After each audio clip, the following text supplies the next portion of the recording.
H-Town, what's up? You know what time it is. It's time for the best 120 minutes of your day. The Chop Shop, the nation's #1 urban sports talk show, and also your midday sports happy hour. Yours truly, Robert Hatter, alongside Jim Hicks, coming to you live from Houston, Texas. But we're broadcasting all over the world via Facebook Live and YouTube Live. And it is Thursday, but we affectionately call it our Baby Friday because that Chop Shop is not aired on Friday. So this is considered our Friday. And great day. So many things happening. Yo, I wish one of these days, I just wish, can't bring all of y'all because I got to bring just one of y'all and just see what I have to go through in a day before even just coming and doing this show. That don't have nothing to do with the show. Just the things that I have to do and the people I have to counsel and the stuff I have to do. I mean, every single day. That's why Friday I'll be saying, whew, I don't have to take that break on Friday. So for the show, but you know, I love it. But it's just work, y'all. It's work. But let me shout out to my starting five, the first five people to sign up to the feed. Because if they wasn't up, if I didn't see that starting five up there, guess what? I'm gonna shut the show down and I'm gonna go on back and do what I got to do. The starting five, if it wasn't for them, it won't be no show. If they ain't up there, I'm clicking it off. I ain't gonna sit up here and talk to myself.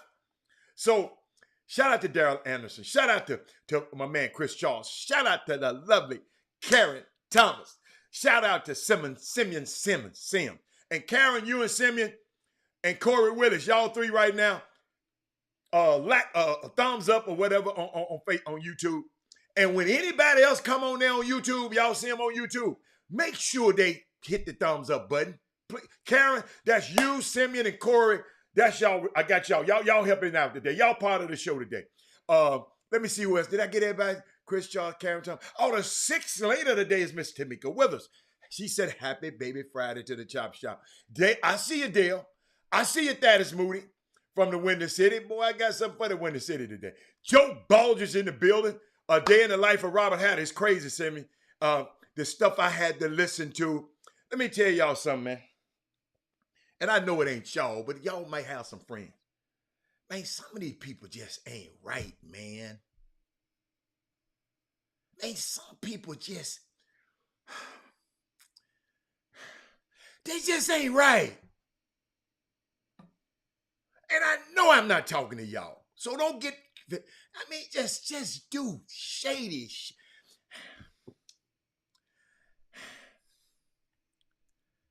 Y'all, all money ain't good money. Quit doing stuff to people. I mean, y'all, I'm just thinking about something, right? I'm just thinking about this. We got young people in this community. Robert Rising.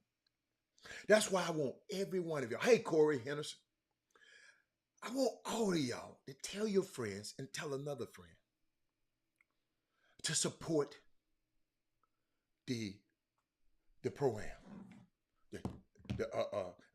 We affectionately call it the program, but the No Excuses Pro League. If y'all know the commitment, if y'all know how many times that this man should have quit having this summer pro league, No Excuses, the NEPL. I like that, the NEPL. Thank you, Gary. Let me put it. If y'all know how he been keeping it, listen, it's some people left it for dead. Terrence Foley. People, Jeremy Davis, people had the pro-am was striving, and then people just said, forget it, and left it for dead. And this young man came and him and his wife just came and it was on life support. And they came, blew some life into it. And all they want to do is free. All they want for us is to bring awareness to it.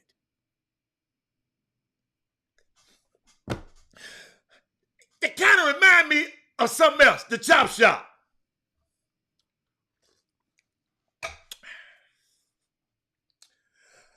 All we trying to do is want y'all to share. When I say share the show, it ain't for me.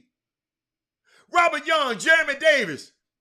See, I got some people that should have told y'all something, but they laxing on their job. But push the thumbs up button right now. So Jeremy Davis and Robert Young, whenever you see somebody come onto the YouTube page, y'all see them pop up, and Archie, make sure they push the thumbs up. You're in Facebook, just like it. Okay? Click that. Yeah, there you go, Simeon. So, but y'all, these people, just y'all walk with me, okay? Don't. I should do y'all like I do, like the man did on A Time to Kill. Tell you to close your eyes, and then pretend it's you. Pretend the girl is white, but pretend it's you. You toil. You're putting on an event that the people don't appreciate. Some of the players don't appreciate. And this guy, constantly, him and his wife, making additions. They had a meeting last night. I didn't make it to the meeting, but some of our people made it to the meeting. But let me just show you what they're doing. Show you, because we don't know. We need to talk about this kind of stuff, y'all. Check this out. It's so long. Hold on. They have partnered with the Houston Rockets and the Parks and Recreation Department to provide basketball events for the Houston community. Okay? For the Houston community. Tamika, y'all got to pay attention to this one. Hey, Walter Yates. Walter Yates, this got something to do with you too. They have a women's league that would be very competitive also. They excited about the women at the meeting last night. Both the women's and the men's leagues are NCAA certified. So your son or your daughter who play in NCAA, it's okay for them to play. Y'all hear me? The league is also NBA sanctioned. So NBA players can play with the NCAA players. Sanctioned. The defending champion is Jonathan Simmons, one of y'all own from Smiley. College players from TCU, Rice, Prairie View, St. Thomas, French's Chicken, Papa's Barbecue also partnered. They also partnered with Grind, the grind machine that was invented by a young man who came up in this community, basketball community. Listen, if I don't say it, who in the hell gonna say it? I ain't heard nobody tweet about it. I ain't heard nobody. They tweet about everything. They want to tweet against each other and talk crazy. Somebody coming on my show and on this show and come and try to say crazy comments on the show. that we provide to his ass who coming. Think about that. Also, NBA referees can officiate. They do officiate this. This is not a commercial. This is coming from Robert Hatter's heart. Think about it. The shooting the grind machine, invented by Forbes 30 under 30 recipient Thomas Fields from Reagan High School basketball, who was endorsed by Mark Cuban on the Shark Tank. We got Fundy, the recreation center. Half of y'all ain't even been down there. It's a historic landmark. Plus, I used to play in the program too. I'm gonna tell you, long time ago. Kids, fun, games, free.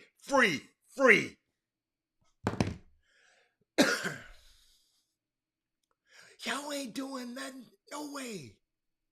I ain't say you got to stay all day. But like you talk about mess, y'all, you know when we talk about, well, we're gonna come on here and talk about some mess. We're gonna talk about the PGWs. Then y'all telling everybody. Let's tell everybody about the No Excuses Pro-Am League. You follow me? Eric Bowens, he used to have a team in it. He said Jesus had haters. Yeah, we ain't worried about the haters. It's enough of us. Listen, if it's enough of us lovers, we ain't got to worry about no haters. Yes. You are going to benefit. This is a benefit for you. First of all, some of y'all kids going to see some basketball for the first time. Because this terrible basketball that y'all letting them play and your mamas y'all paying, hey mama, next time y'all pay for lessons and somebody, a trainer and all that, make sure your kids know the rules. And tell your trainers, hey trainer, I don't want my son to be no ball beater. I want him to know how to handle the basketball. But please explain him the value of the dribble and the value of getting your shot, of shooting a shot. And parents, let me tell you, everybody don't know how to teach nobody how to shoot. So let me tell you something. If y'all notice, I never worry about haters. I never talk about them. That ain't a word. I don't care. Because I keep saying it because I got enough people that love me. I got to see about them. Why am I worried about them other people? Everybody talking about you're passing as well. Yes. Teach them how to play the right way. Y'all, you spending your money. Then we got people coming on here, people, I guess, evaluators, coming on here want to have something to say. Nigga, me and Jimmy ain't no talk show host. We own the show. We owners. So let's get that out the way. Slick in the mouth ass. But y'all, we got to. When Jimmy come on, because I want y'all to understand the complete difference between the people who's supposed to be evaluating your kids and a scouting service. I want to know. I know, but I want to make sure y'all know. Because we got a lot of people out here just talking about they got this. I rank your kid, and I rank, let's say, look at me. Kim Jackson said, I don't like the way they ranking the kids from Klein Forest. I'm finna get my own scouting service. I'm finna get my own. I'm finna rank myself. Then Kim started ranking Tamika. And you don't like what Kim doing? Tamika, guess what you do? You said, I don't like the way Kim. She just putting all the Klein Forest people in there. I'm finna get my scouting service. I'm finna get anybody can do it. I don't know how successful it's gonna be, but anybody can do it. Yes, yes. Sick at the mouth. They slick at the tweet. They be slick at the comments and slick at the tweet.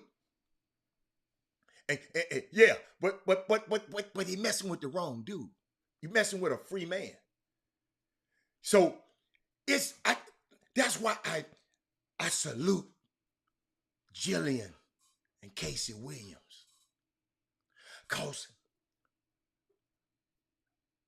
I don't know about y'all.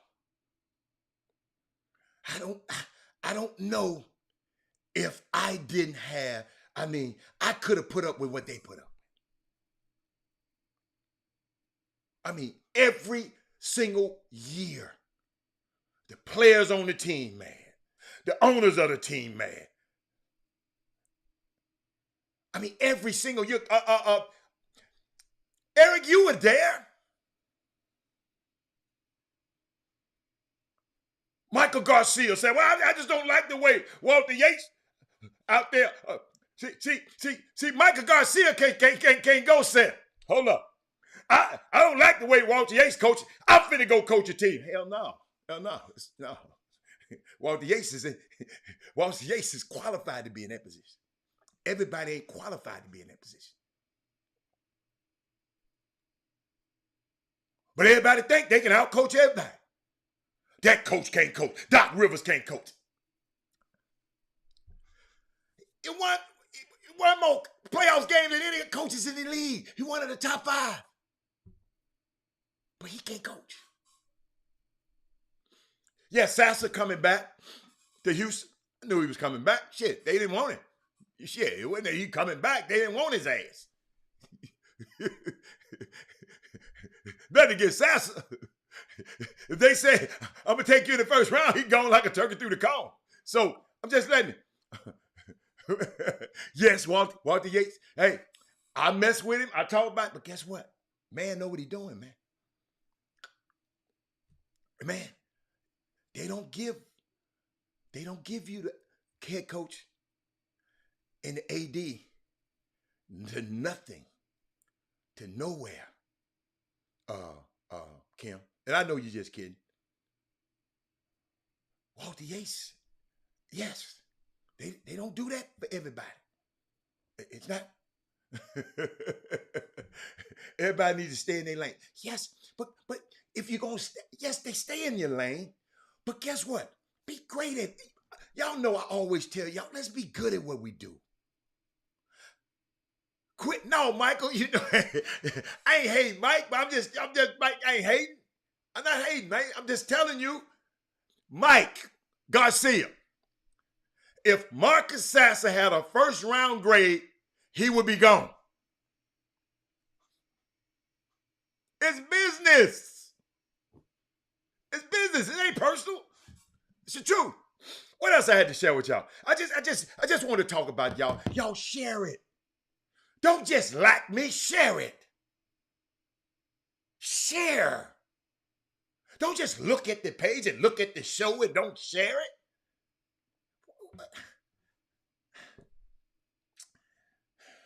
Hold on. I got something else for y'all. I got some. Told y'all. But a couple of things happened. I'm remembering a legend today. Charlie Sifford, who would have been turned 100 years old today. I just want to honor him today. I read his book. Charlie Sifford is former first black player to play on the PGA Tour. And I wanted to just share that with y'all. Charlie Sifford, he got a great book out. Great book called Just Let Me Play. Just Let Me Play. You know, I don't know if you know, up until a certain time, I don't know the exact year, but up until a certain time, blacks were not allowed to play golf on the pro tour. They had a rule. Look it up. It's called a Caucasian only rule. 18 had to be 18 years old and Caucasian to apply to be on the Pro Golf Tour. I told y'all, anything when I was young, I don't know who put this in me, but I was a great tennis player and pretty good golfer now. But I always wanted to learn stuff that people didn't want us to play. Now I know why they didn't want us to play it. Shit, it's fun. It's great. They didn't want us to play it. And Charlie Sifford, you got to read his book. To the people who don't know, in one of his first tournaments he played in, they let him go. He went out first. Okay, let him and they let him go out first. When he got to the first hole and chipped up on the green, they pulled out the flag. It was some human defecation inside the hole where your ball's supposed to go. These the kind of things that people did. This the kind of stuff that people trying to get you to forget, and they blame it on CRT. When a woman like Dorothy Dandridge can go and put her foot in the pool to cool her feet off, and they drain the whole pool out because a beautiful black woman put her foot in the pool. That's the mentality that we were dealing with. So always understand that. Understand that when you see this stuff that's going on right now, it's sick. It's a sickness. When you think you got one woman's foot in the water can contaminate you. But this same woman you will have taking care of your kids and cooking for you. And the men sneaking around and having sex with them. Yes, I said it. So shout out to Charlie Sifford. I just had to share that with y'all. Game one winner. I want to let y'all know the game night is very important. Usually the game one, the guy who wins game one, the team that wins game one in the NBA finals, I don't know if y'all know this, went on to win 71% of the time. Big game tonight between Oakland and I said not Oakland, Golden State and the Celtics. But I want to share something with y'all. A couple of things I want to share. I was thinking about my son. Text me yesterday. Y'all ain't gonna lie. It's wait a minute. Somebody said they sent me something. Okay.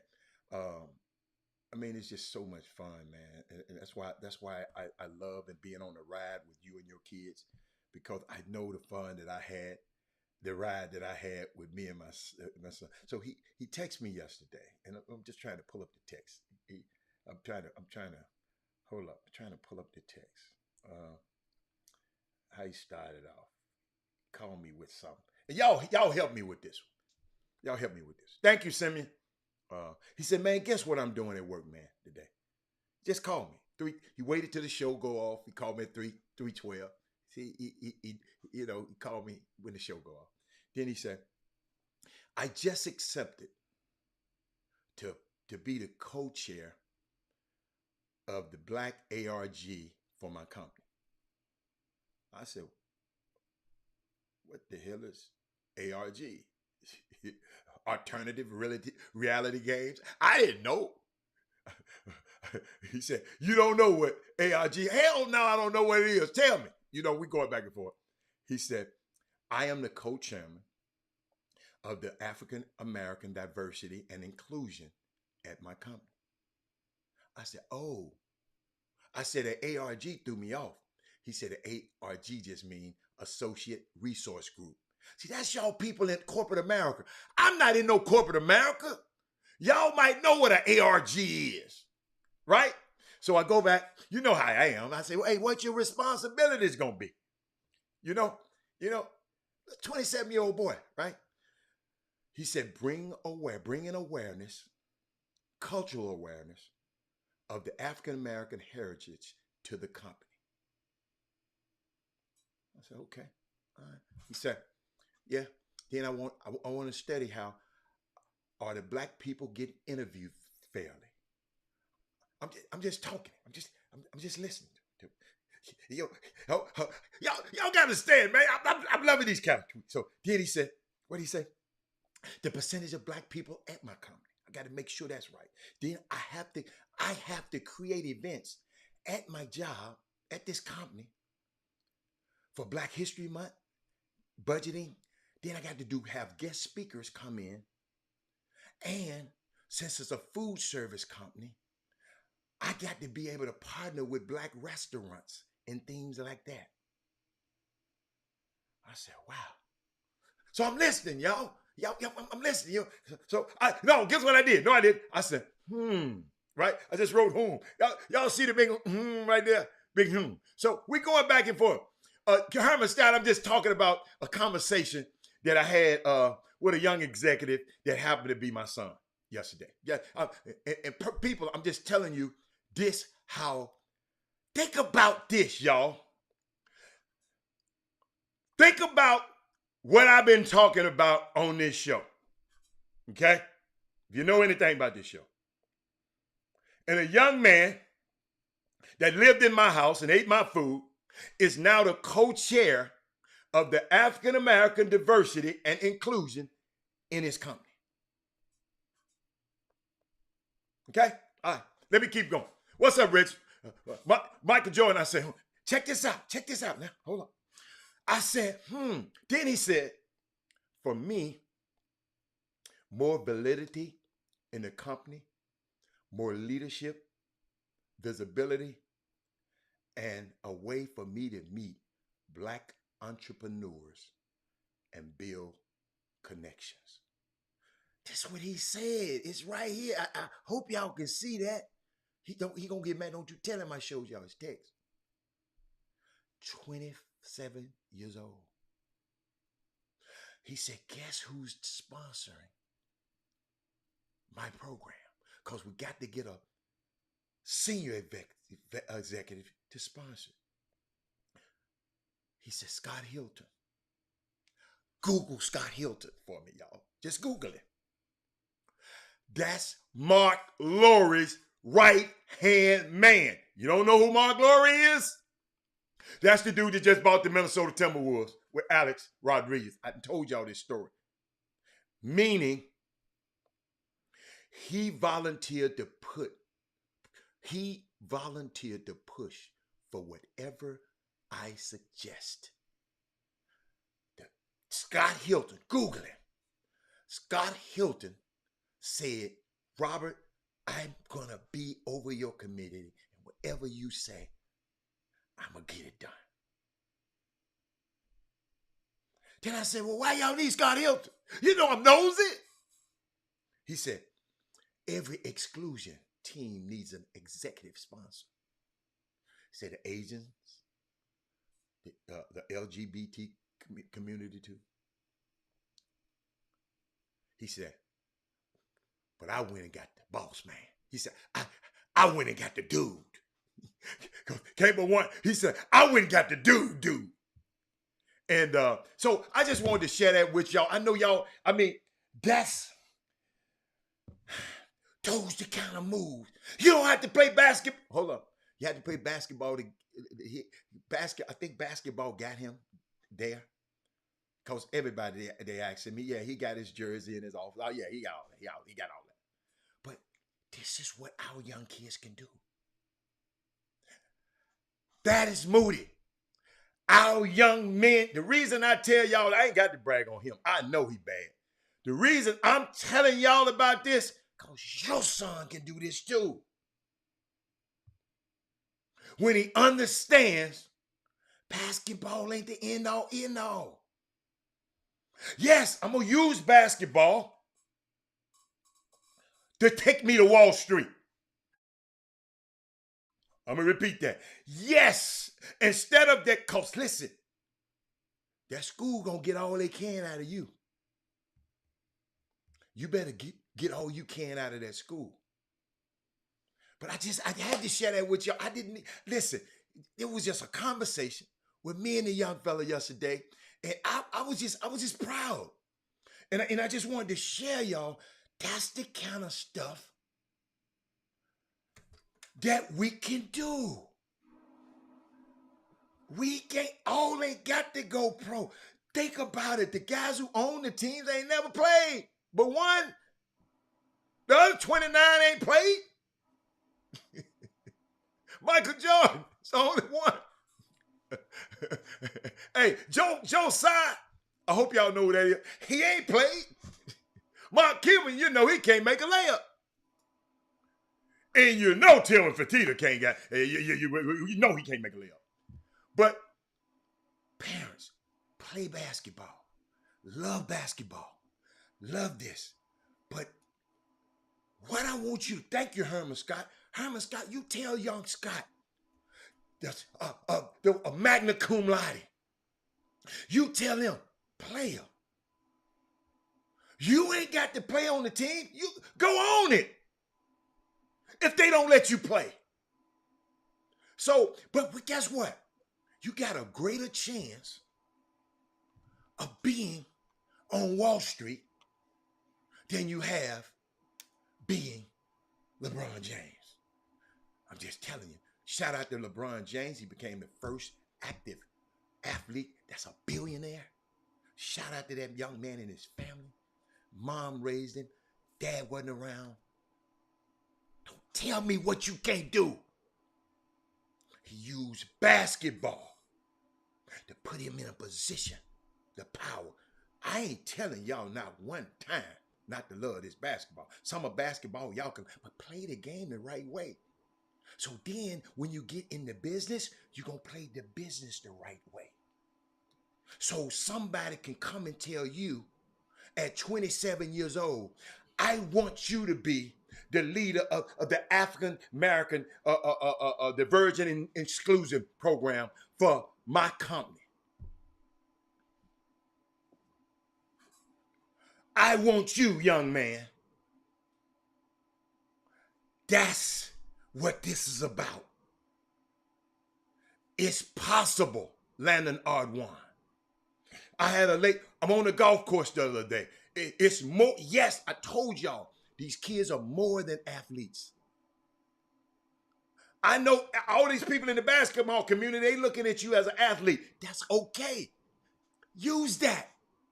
Use it to get whatever you can get to get where you need to go. My son was smart, but he wouldn't have made it. You can't go to the Ivy League. You got to be the creme de la creme. But him being a great basketball player, put him in front of the line.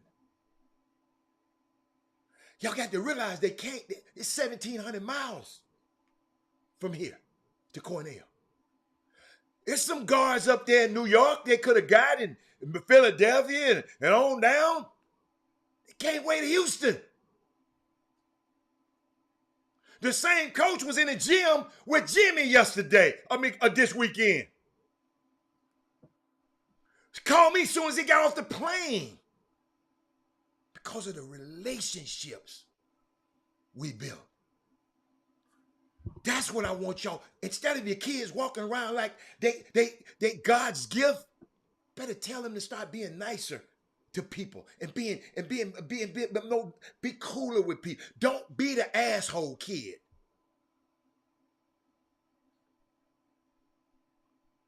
Jimmy said the other day, just say thank you sometimes. I told y'all, I took some high school players to dinner one time. All of the guys got up from the table and said, thank you, Mr. Hatter, except one. Guess what? That kid is having problems in his life right now. And somebody said, well, Robert, maybe he didn't know. Shit, he heard the other guy say it. Shit, he should have just did what they said. Follow suit. Thank you. Sometimes thank y'all, man. It's all right.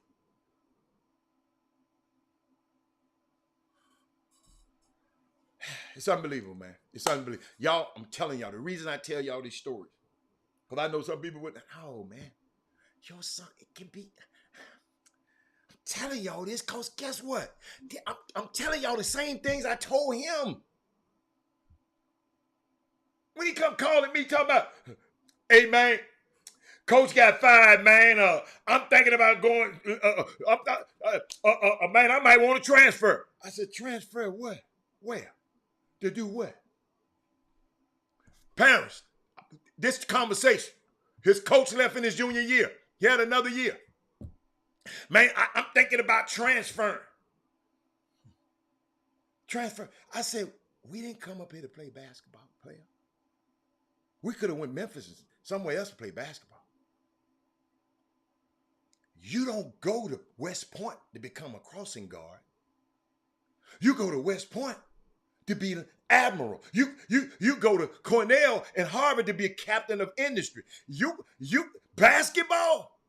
You in your third year of graduating from this university, and you talking about you want to leave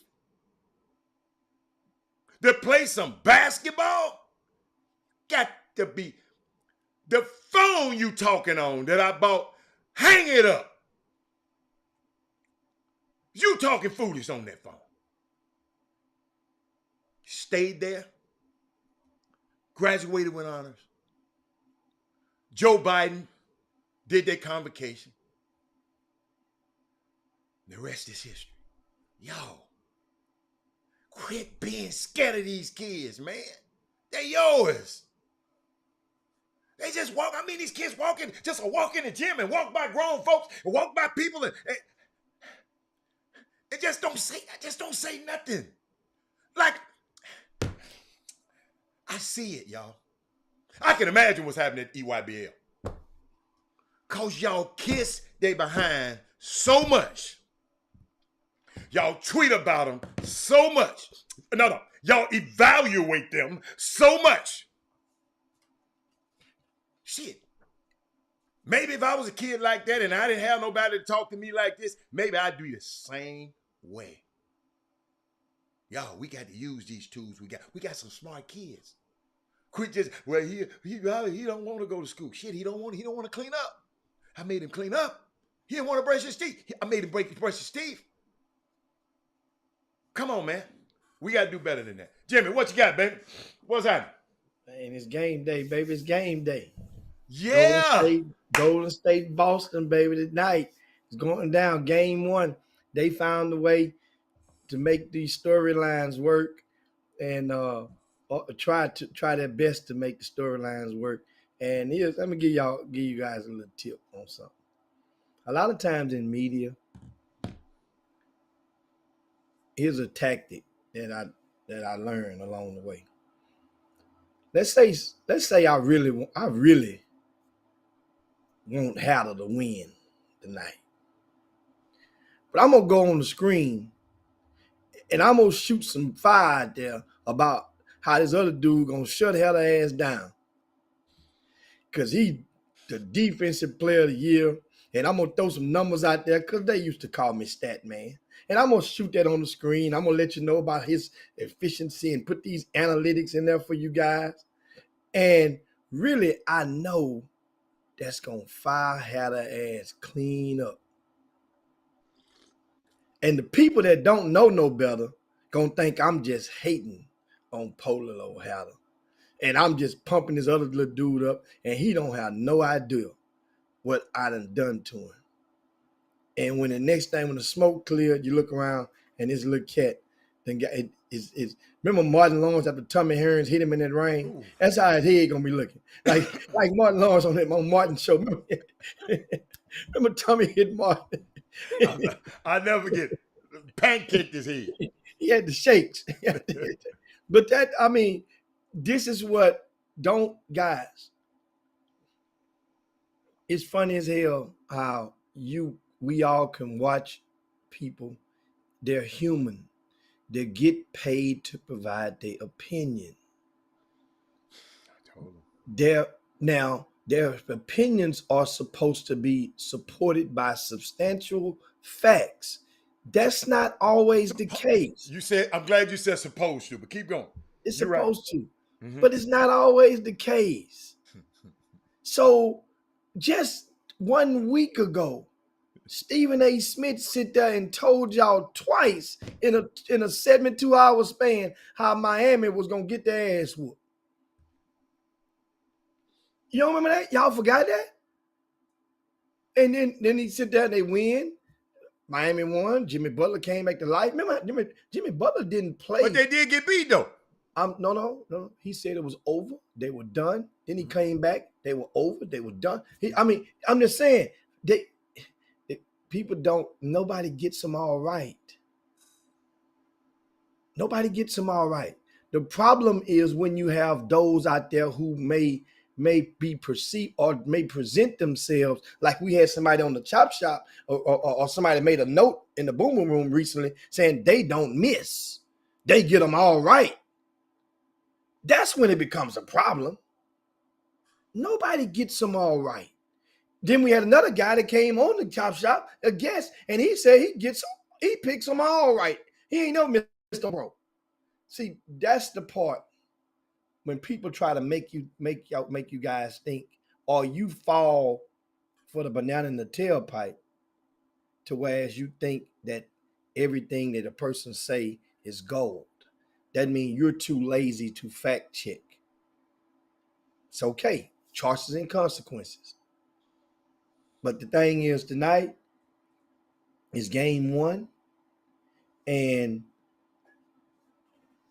I know Golden State gonna be ready. We all know Golden State can get down by 20 and walk that thing down like it ain't nothing. Can Boston come back from that 20?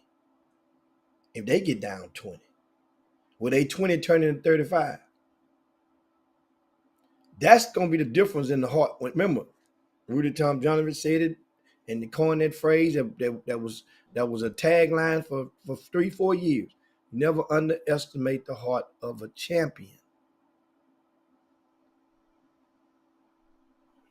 With that being said, really and truly, guys, Boston Celtics really ain't got nothing much to lose. I ain't gonna say nothing. They ain't got much to lose. They really don't.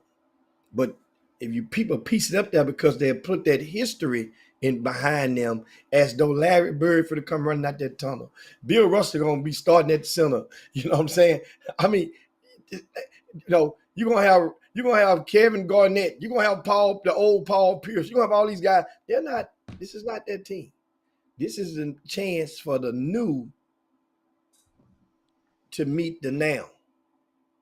And this Golden State team, Steph Curry, one thing they have in common, Steph Curry don't have to score 35 or 40 for Golden State to win. Jason Tatum don't have to score 30, 25 or 30 for Boston to win. However, Tatum and Brown cannot have a subpar game in the same game. Curry and Draymond can. Because that's if Clay and the young fella can step up. Don't forget about Wiggins. He was an all-star. Is an all-star. Yeah, is until the next loop go around.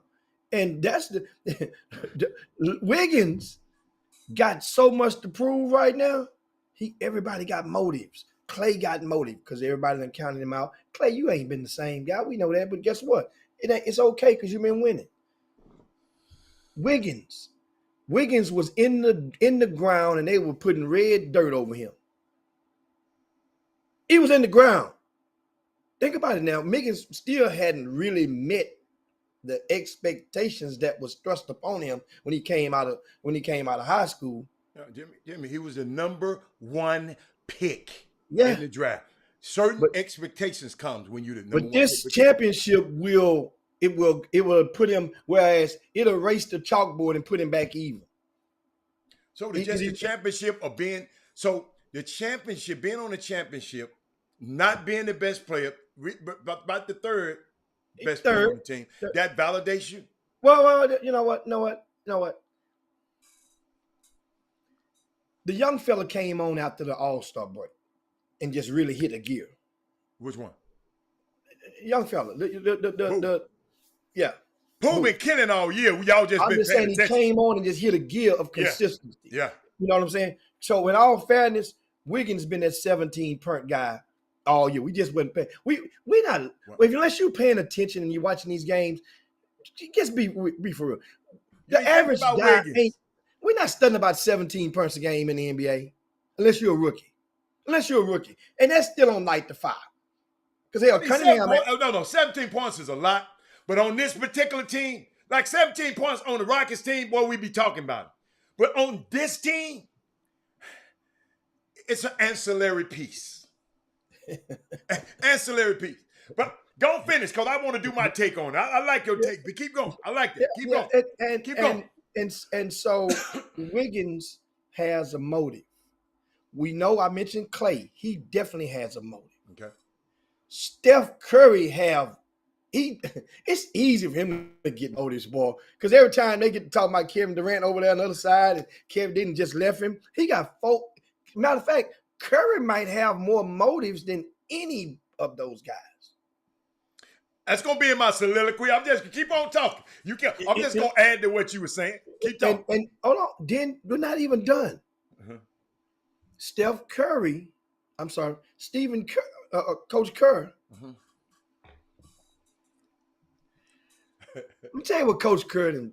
He ain't just do it, but Coach Kerr is one of those white guys that he's still white. But when you go into the rooms and start pissing off and calling out your peers, other white guys about social and political and injustices, you kind of step on ant beds and you piss them off, and they don't really want you in their rooms no more. Unless you sign in some autograph for their kids or their grandbabies, and that they'll let you on in. And it's a personal business game. They don't really want you. You are outcast to a lot of those. Him and Pop out. And a lot of people don't understand that.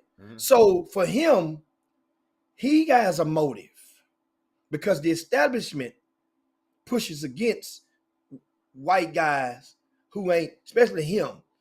Popovich is like the uncle, the grandfather. They just say he old and he old. Yeah. They give him that. They give him the Bobby Knight-ism. The coach. You know how they do. What's the head coach of the New England Patriots? Bill Belichick. They give him the Belichick and the Nick Saban, so they get passes. Yes, but sir. Steph Curry right there, he ain't really just got his pass.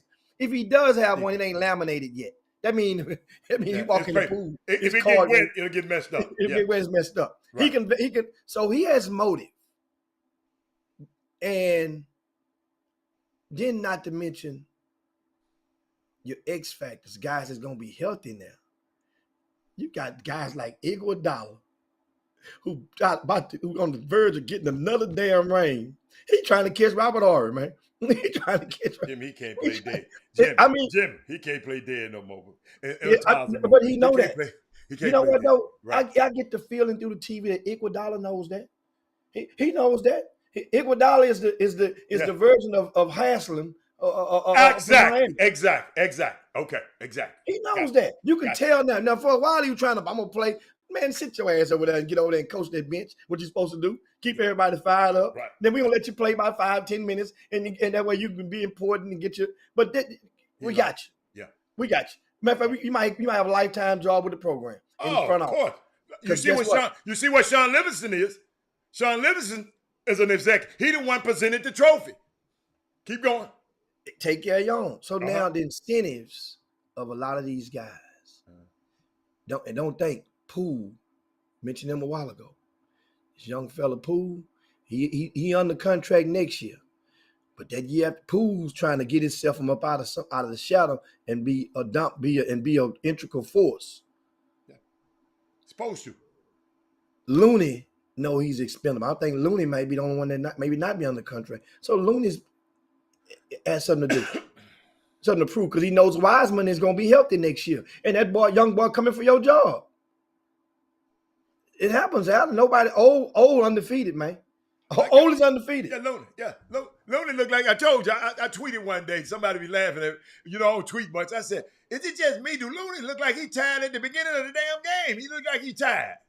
You know what? He's serviceable though. Yeah, but he looked like he tired, man. I'm talking about when he got to run down the court. He was saying, I guess that mouthpiece too big, but keep going because I got some more to share with you. So now, as opposed, gave you guys many of the motives. And I told you I didn't even go to the ones for Steph Curry because he has at least 4. Okay. valid motives. So I think you might be able to fill the potholes on that. Go Boston, on the other hand, Okay. not many seriously pegged them to be here at the beginning of the season. It was Brooklyn, Milwaukee. No, remember this before all the trades now. Before everybody thinking everybody was with nobody, people gonna sit out, and in Philadelphia. Boston was in the same realm as the Miami Heat. You know they were good enough, but we just ain't taking you serious. New coach. New coach. You know what I'm saying? You They couldn't can't get get rid of along. certain trades. The two guys can't get along. Oh man. The I mean, Jays can't get along. think about it. They tried to dangle one or two of them during the offseason. They tried to split them boys up, Jalen Brown, but the right deal didn't come through. All it took was a couple more draft picks. His ass would have been gone. Coach, they weren't gonna do it, Coach. But keep going. You know, so just think of all the new faces in the place for this Boston Celtic team. And like I said, Tatum now, the only thing all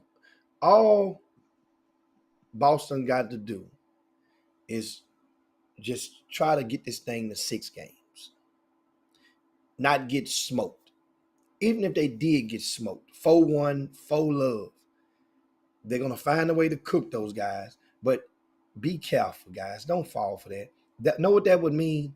It would mean Golden State is just that good this year. It doesn't mean Boston is bad. Boston went through, remind you, they went through Milwaukee, they went through the Brooklyn Nets, and they went through the Miami Heat. 2 of those 3 took 7 games. That means that's more strategy had to be implied. That means it's more guts. That's 48 more minutes of guts that had to be displayed. Don't discount them. They're good enough. They're good. But we know Golden State is great. Can good be good enough to beat great? That's going to be the thing in this series right now. Take it away. What I was thinking about, Jim, I was just thinking about it. Just said, man, we here. You know, you got to understand, like I told y'all yesterday, I'm torn between the two teams. Torn between what I want Steph to do and torn between what I want Damon to accomplish. And I was just thinking about the Warriors has been a fixture in these playoffs for a while. Stephen Curry and the Warriors, they've been in the finals for 5 consecutive seasons, you know, before the hurts. And then they went away from a couple of years, and then my people, they back. And he's back. It's still amazing, Jimmy, to think that all he has accomplished. That in 2009, Jimmy, there were general managers I talked to them and decision makers. Y'all listen to this. And evaluators and the decision makers that said he was too small and not physically and gifted enough to thrive in the NBA. All these years later, some still say some of those things. But that's the thing that keep these guys going. You know how we try to protect these guys here? Don't say nothing about them. Don't say nothing about their game, Jimmy, he talking about your baby. People ask me, y'all, that what drove Kevin Garnett? And I told him it was his fear, me talking to him. He said, I had a fear of not being good enough. Y'all listen to this now. He never thought he was good enough. The first thing he told my son when he was headed off to EYBL said, nobody should be able to outwalk you. They might be bigger, they might be better than you, but nobody should ever outwork you. Kevin Garnett never thought he was good enough, y'all. That's why he worked his butt off. I've never seen nobody work like this. He never believed the hype. High school basketball players, summer basketball players, Kevin Garnett never believed the hype. All the things that were wrote about him, he didn't believe it. All the things that are tweeted about you, you don't have to believe. That is what drives these kind of guys. And know that they are good. They know they're good, but they don't look at it like that. When you're in the moment of your career and you're playing, you don't stop and take an overall view of yourself and say, man, I'm really this good. No. You never do that. Look what they telling Junior. You're too this, you're too this, you're too that. You ain't this here, you that. Don't listen to that mess. You never do that. You never do that because at the end, you might look back and say, at the end of your career, you can look back and say, I really was that good. But doing it, young people, you never do it. That's why these guys great. Because they don't believe the hype. When people tweet about you, good or bad, that's hype. If you don't sing and love their praise, then you won't have to be down by their criticism. Maya Angelou, I think, said that. If you don't embrace their praises, young men, young women, then you don't have to put down their criticism. They hard on me. Man, they hating on me. Man, you don't know about no basketball. Curry, specifically, 2-time MVP.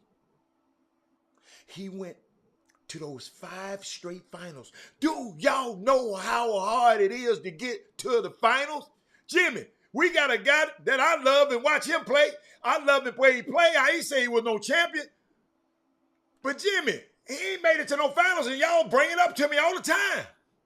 He made it to 1, and y'all say he wasn't the best player. So that's cool. Do y'all know how hard it is? Day one, hold up, y'all. Hold up. I want to make sure I got the figures right, because I don't want to get it wrong.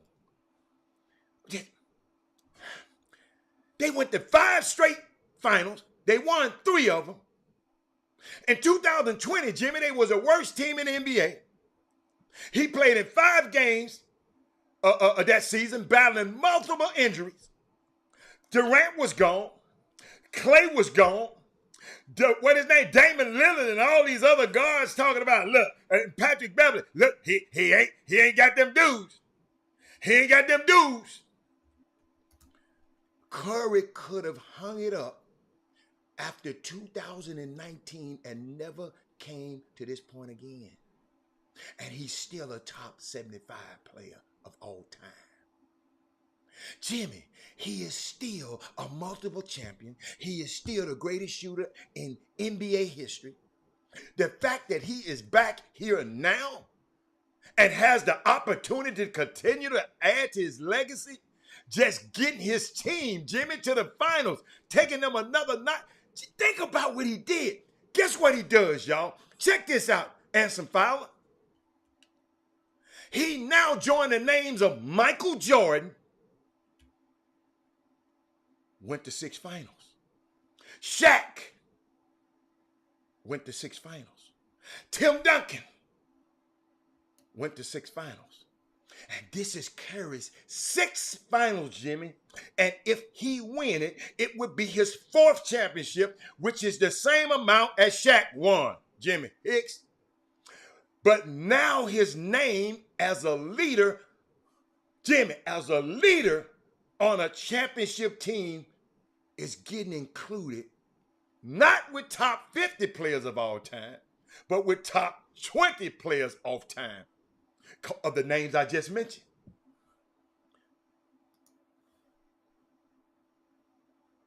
What are we here for, Jim? What are these guys here for? The idea is to win games, right? The idea is to win championships, right? And in this era, besides Steph Curry, besides LeBron James, only LeBron James has done better. Nobody else. Nobody else. I just want to share that later on. I got 5 storylines, Jimmy. I don't know how many you got. I got 5 storylines about this championship. I got 5 storylines. Well, what else you got, Jim? What else you got? Yeah, I mean that's of course the night game one of the NBA Finals, a classic East versus West Coast. 3 time zones separate these matchups on this starting tonight. Game two would be Sunday evening. All of the games will be on the ABC network, so they will be on mainstream terrestrial television. you know, the equivalent of they'll be on mainstream television on the ABC VHL. network. Yeah, you can get your aluminum foil and put on your antenna if you need to. You Right. can be able to watch that. You don't Right. need to have cable TV to watch this one. But and it's gonna be, like I said, just be careful Now because be when you careful, come Jimmy. back, Just, I yeah, mean, because what you mean be how do you careful? Tell me when I what say you mean by be be careful. careful, because I just mentioned how last week after every time a home team lost, the media went on and said, "Uh-oh, But this other one Jimmy, in trouble. you They're got to. done. It's called recency bias. It's So, done." And so it's the same thing. but Jimmy, what about the number one? But the person who usually win the first game, Jimmy, got a 71% of winning the That's series. 70. Okay, that's winning the series. So that means if you lose the first game, you still can go 7 games. But ain't but 29%. Oh, that's a winning that 7th game. If Boston get to a game 7, that's a huge success for this Boston Celtics team. Because for them to get to game 7, either 2 things will have happened. Mhm. That means they will have won all of their home games, Mhm. right? Mhm. Or have won at least one on the road. For them to get to game 7. Mhm. And do you think Boston Celtics? So game 1, like I said, guys, it's going to be intriguing. And as Charles Barkley, one thing, he remembered for a lot of things in life, but every now and then something does come out of his mouth that sticks. And the one that, as an analyst, I remember Charles Barkley coining that phrase, which the series, a playoff series, doesn't start until you win on the road. He said that, and that's ABC of this stuff. It doesn't start till you win on the road. That's why I'm really rooting for game 7. However, by ever many means necessary. Oh yeah, me too. Me too. I'm rooting for game 7. This series, Don't get it twisted. I wanted to go as long as it could. So that means if Boston, that means for to get to game 7, that means I need Boston to win on the road one time. I need Golden State to come back and win that game on the road one time on game 3 or game 4. I want game 7. And guess what? In game 7, I'm going to be praying that it can have a possibility of ending in the last 20 seconds, the opportunity of the game to go down as that Miami Heat Boston Celtics did. I want the ball in the star's hand. I want that star to make a decision. And guess what? He's going to live or die by that decision. Charges and consequences. I mean, that's a storybook. Hey, I mean, that's, I was thinking about it, and I want the people, because, some people don't, I want to give some people some things to look for. I got these this morning. It got 5 storylines for the finals. They said, let's give Klay a lot of love. They said think about this, Klay Thomas, one of the most understated stories of all of sports. The guy that didn't play, Jimmy, basketball for 940 days. He had a torn ACL, a torn Achilles. Jimmy, have you ever torn? I ain't never torn none of that. Yeah. So the people who had a torn ACL and a torn Achilles, one of each, he had both of them. And now we here in June finding himself back in his Jimmy 6 straight NBA finals. Do y'all hear me? 6 straight, because he missed it. When Klay was there, Klay done played, and he played 5 in a row, got hurt, now there's 6. He has lost a step, yeah, Jimmy, slightly. But Jimmy, to the naked eye, you don't know. You ain't gonna look. The fact that he's still the primary defender, the fact that he can still shoot, and still do these things off the dribble. Salute to Klay Thompson. Riding on his boat, I like that. Okay, number 4, Jimmy. You brought it up. I know you had some figures for it because you said they was talking about. Did you? People didn't know. I'm just the people who didn't know that over 8 years, Jimmy, Marcus Smart, as the primary defender, has held Stephen Curry to 29% overall. Did you know that, Jimmy? You won't see me. I want the guy that averaged 27 points in the NBA Finals. That's what Steph has. Y'all talking about he don't do good in the finals, but he averaged 27 points. I want him to just be Steph Curry. With that shot, he got a chance to see it. Okay? So watch that matchup. I want y'all to watch that matchup. All right? Got another matchup. The Celtics, Jimmy, got a chance to win their 18th title. Jimmy, that means them and the Lakers are tied 17-17. Now the Lakers, Jimmy, I put an asterisk by their ass. You know why? Because 5 of them championships was with the Minneapolis Lakers, with George Mikan. So 5 of them, the Lakers used to didn't claim them, Jimmy. Now they claiming them. George Mikan ain't even, huh? That's like greater. It's like Houston and Beaumont. That's Greater Houston, and we ain't used to claim. Yeah. But George Mikan ain't even up in the rafters at the Lakers. So, but Jimmy, the Celtics, that's number 3 now. The Celtics have a chance to win 18, Jimmy. That means they break the tie. Then y'all know I say I can't go a day without talking about Ime Udoka. Let's talk about all the teams like Detroit and Indiana and Cleveland that passed over him. Let's talk about the coaching tree that he comes from. Greg Popovich, he was with the 76ers. He was with the Brooklyn. Jimmy, he was with Brooklyn. Jimmy, he was with Brooklyn last year. And now he's with the Celtics. And he is trying to become the 4th first-year head coach. 4th in the past 8 seasons to win a title. First, to put his name in a conversation with Steve Kerr, Ty Lue, and Nick Nurse. If he wins, he'll be one of 4. That is the trajectory that Ime Udoka is going on as a first-year head coach in the NBA. Just had to, I told you I was going to talk about him. One more thing, Jim. This number 1. It's a golden opportunity. Seeking their 4th NBA championship in 8 seasons and 7th overall. If they were to get this 7, I'm talking about the Warriors. If they were to get this 7th overall, they would pass the Chicago Bulls. What, Thad Moody? They would pass the Chicago Bulls for sole possession of 3rd place of all-time NBA championship, only behind the Lakers and the Celtics. Talking about dynasties. And then, Jimmy, Marcus Smart better put his running shoes on, because they said that Steph Curry runs 3 miles a game. Every game, the way he runs, they put that thing, he runs 3 miles a game. To catch up with him, he got to put his track shoes on. I just wanted to share that with y'all. What else you got, Jimmy? I mean, that's the whole thing. Some guys in the NBA, there's no way of stopping them. What do you call stopping? That's the whole thing. And people, that's why I said it's a setup. The media have already set Marcus Smart up as though you should come out and expect him to contain Steph Curry to 22 points? No, 19 points. Well, I mean, I'm saying, like what do you did, Jimmy Butler? What? Yeah, 2 of those games, and then the other 3 games. I mean, Jimmy had 1,000 on his ass. Yeah.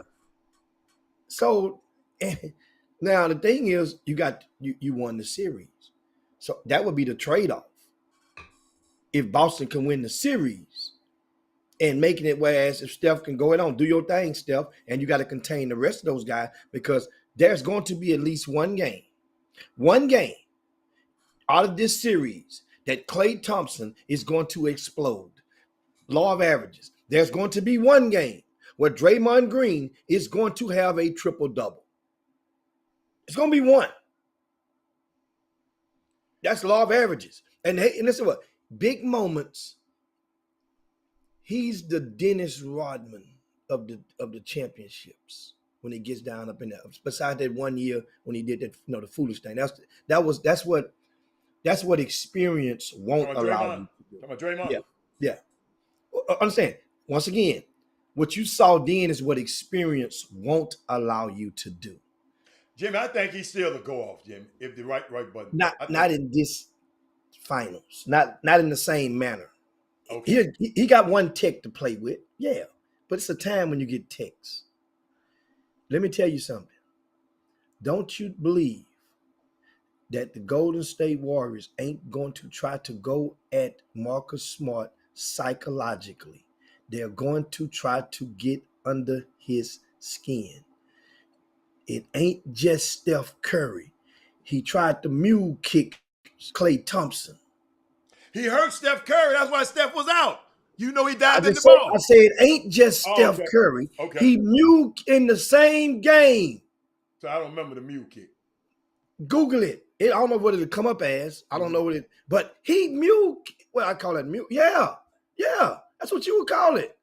I don't even know what's a mule In the kick. same, see, it was overshadowed because Steph actually got hurt, and the kick didn't actually plant on Klay solidly.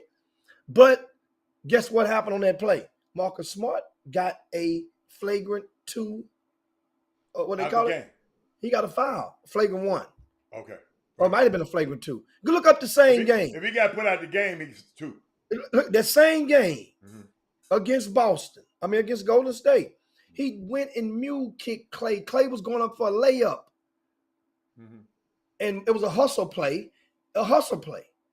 He goes and gets up. It might have been the same damn transition when they fell on the floor.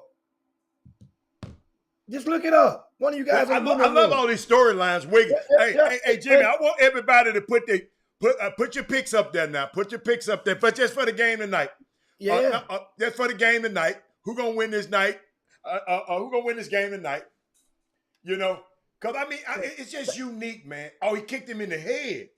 Dude, thank you. Somebody just put the That is Moody put it up there. That is Moody just put it up on if you're on the Facebook feed. That's he mule kicked him. And that it was undershadowed. People didn't realize it. So that means now you can see. So you saying Marcus Smart is a dirty player? No, that's why when they were said it after the game was over, people just thought about that one play. But when you see that other play, that was straight up dirty. That was some street stuff you're doing on the 3-on-3 on the playground. That was a concrete move right there. Now I got to see it. Shit. Y'all know, as I'm talking, how to go and pull it up and mute it. I can't put it on the screen because they're going to. I know I'm saying, yeah. I'm saying, I said mute it while you pull it up. What's the boy name? Dude. So that's now looking back on it when Coach Kerr accused Marcus Smart of being dirty, it was about the compounded interest of both of those plays wrapped in one. One, yeah, was a hustle play, I really believe. But that second one, that was a straight up mule kick. That wasn't no hustle play. He tried to kick that dude. What if that kick would have squared on Klay? Klay just coming back and trying to get back from injury. That might have been Klay's first or second game back. Wait a minute. Yeah, watch how the face when you see it. Oh, that wasn't that bad. It wasn't that damn bad. It wasn't that bad, Jimmy. You say he tried. Dude, if that he was kicking back. He was wrong, but it wasn't that bad. That kick would have got Klay. Klay could have landed wrong. Oh, if my auntie had a scrotum, she'd be my uncle. But this is coming after. Think about it. So after the game is over, they look at the film. Now, a guy like Klay know what you tried to do. Klay didn't even look at him crazy, though. Understand something. On the film, because you probably don't realize what had happened. They done slow-mo this thing about 10 times over here. And they slow-mo that thing. You say, oh, well, no, wait a they minute. slow-mo'd it. I'm saying, Klay don't even look like Klay didn't go after him. Klay looked down at him and walked off like, Jimmy, that ain't no mule kick. I ain't with that one. Y'all got to go look. I ain't with that one. That ain't no mule kick to me. I'm just telling you, no, man. It was a Bruce Lee kick. Hold on, it was a Bruce Lee kick. Now that's what I call it. It was Bruce Leroy. It was a Bruce Lee. Yeah, Bruce Leroy. It was so. But it was so good. Yeah. But understand, it resulted in him getting a flagrant foul. Okay. So now you can see, and then Marcus Smart came back and said, "Oh, wasn't that? That's clean." Okay, Now, motive.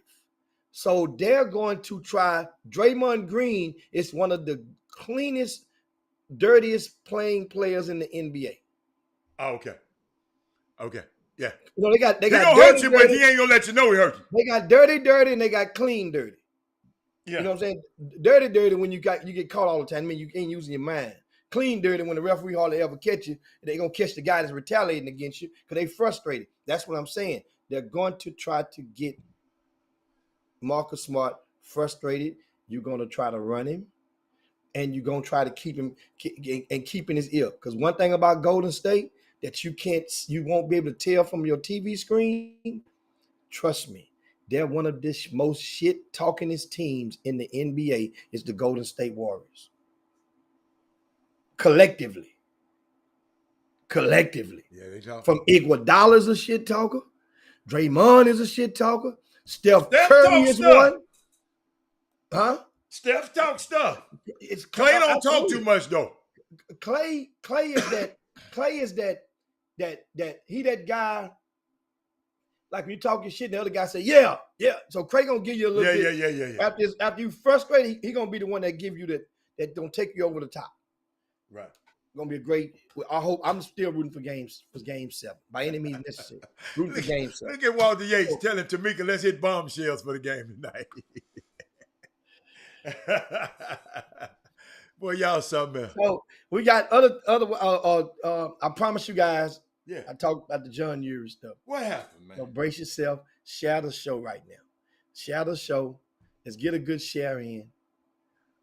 Okay. If you're on the Facebook feed, share it to your pages. Yeah.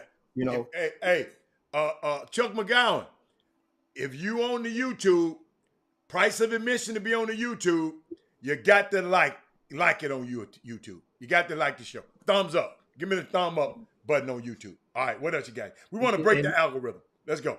And then if you're on the YouTube, give us a like, give us a share, give us subscribe to our YouTube page. That's big as we continue to improve our footprint on the World Wide Web.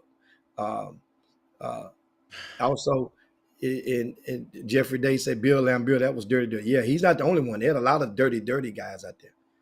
A lot of them. Well, next week we'll try to come up with our all dirty team. Our starting 5, starting on Monday. Give a whole weekend. That's a homework assignment for you guys.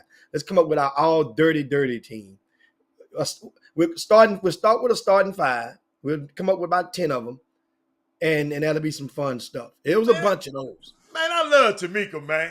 What'd she say? She said, let's go. Well, like a woman said, just let's go. She didn't say, well, I got to do something. She said, let's go. You ain't going to say, do I got to pay half? Yeah, she ain't going to say that. I like that. Tamika, girl, you all right with me. All right, what you got, Jimmy? Come on, give us. Now, I mentioned, it was something I think John Urie.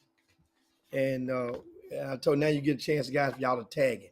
Because we need to. Whoa. Chuck McGowan give it. Hold on. Chuck McGowan says weekend passes, $25 senior citizens. $10 children. And children under 10 free. That's for a girls tournament this weekend. Okay. Oh, senior citizens $10 and kids. I like that, man. Thank you, man. Thank you. That's a we good might thing. I might be able to afford to come to your event. That's a good affordable basketball on the girls' side of things. Refreshing to see because I know girls coaches package sometimes double what it is for boys, and the tournament entry fees. And that's what I think. Is that what happens with girls? You guys answer me that. Chuck McCowan, Trey Phillips, you guys that are the coach that operate on the girls' side primarily of grassroots basketball. Is this the play where coach is free too, Jimmy? High school coach is free. That's good thing. High school coach is free too. But I want to ask this question. Do the team entry fees higher and it's lower for the people to get in, or do you lower the entry fees for the teams and like a lot of stuff is going on the boys' side, and you up the price for admissions, pass that cost on to the parents? That's a good question. That's what I want to, because I've heard some girls tournaments that cost teams $800 to get in. I don't matter. Some up to $1,000 per team to play in some of the girls' events. And so, oh man, that's a tough thing going to Galveston one lane. What's happening in Galveston? What the hell you going up there for anyway? That was last weekend was the holiday. No, they got some. They probably got something going on down there. There you go. Trey Phillips say my NC certified event is $325 versus $595. Gotcha. That's in his NCAA certified event. And wait, did he say y'all old? Sonya gonna ask how old is senior citizens. Sonya said, "What age is the senior citizen?" Chuck. Oh, it's a party in Galveston. What party in Galveston? Jimmy. Man, I don't know, man. Jimmy, guess what, Jimmy? We ain't got to worry about that. I just go get the boat and we'll just ride around. Yeah, ride around in Galveston. You gotta get your Thurston. I got my license. I got it. No. Damn the license. You need a Thurston Howard III. You need a lid. You need a Thurston Howard III lid first. You got to get you one of them first. When you get you one of them, then you come in the club. Then you ready to get. You need a Thurston Howard III exclusive brim. And then we take the show on the road. That's what we do. Oh, that right there. But anyway, I was thinking about something John Urie said again about the players. I'm paraphrasing. God be damned.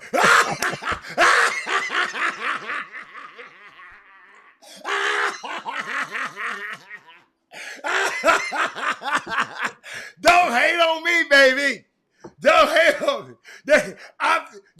Y'all just call me Captain Robert from now. That's all. Call me Captain Robert. Yeah. Say, you put that hat on. You like you said. I can see you talking like that, like on that movie with Tom Hanks. I'm gonna put my glasses on with it, Jimmy. When that Ethiopian say, "I'm the captain of this ship." When you like Tom Hanks. Exactly. Hey, man. Boy, I love this. Man. So yours had, remember he had the theory to try to get, because he has a kid named Jared Harris that's a sophomore at Silsbee High School. Yeah. Jared Harris is one of the top 5 players, rising juniors in Greater Houston. Okay. So in order to make that, play on the psyche of the kids, you say, well, you see this kid is playing 17U, you got a kid like that, and he's got a chance to be good. You need to play. All them kids need to play up. You hold the sneaker programs are holding them back because a kid like Jared Harris would have possibly been playing 16U on the sneaker circuit. You follow me now? So he would have been playing 16U with the sneaker teams, but he played 17U with John Urie. Now that same team with John Urie went 1-2 this past weekend, got blown out by a team by 23 points by a team of 16 and unders. Which 16 and unders is what grade, Hatter? The same grade as Jared Harris. Harris, right. I got you. So that means those kids who's 16 and under from that Nike sponsored program who beat John Urie's team, 17 on the team by 23. What do you think those kids are saying after the game after they just put a whammy against Jared Harris? They thinking about Jared Harris. They saying he ain't worth nothing. Yeah. That's what comes back to me. Yeah. This the kid y'all got talking about down there? They got ranked. Oh man, please. You see? That's the risk versus reward. And then that means now I got to go get a hell of a shovel to get that dirt up off of the young fella. And so let me give you a name of few in the past 10 years from the area that played 16 and under while they was in the 10th grade. Okay. It's tough. I'm going from front to back. You got Justin Hill, who's going to Georgia. He plays 16 and under. Elijah Parquet, who went to Colorado, A Doug dude. Yeah. and he just transferred. Mm-hmm. You know, gonna be a graduate transfer. Mm-hmm. Kenneth Lofton Jr. played 16 now. Mm-hmm. Carson Edwards. Hold on. About to go to the NBA draft. But keep going. Carson Edwards, who played in the NBA 2 years. 16 on. He played 16 when he was in the 10th grade. Right. J.J. Caldwell, Mm-hmm. the career didn't end up like it was because of college off the court issues that prevented his college career. Not on the court. He just couldn't get himself on the court for a substantial amount of time because J.J. Caldwell was a bad boy. Yeah. A bad boy. He played 16 under. Jahari Long played 16 under when he was in the 10th grade. He went from Seton Hall to now in Maryland. Hopefully everything can work out right for him now. Hopefully. Eddie Lampkin. Big Eddie played the Defenders 16U when he was in the 10th grade.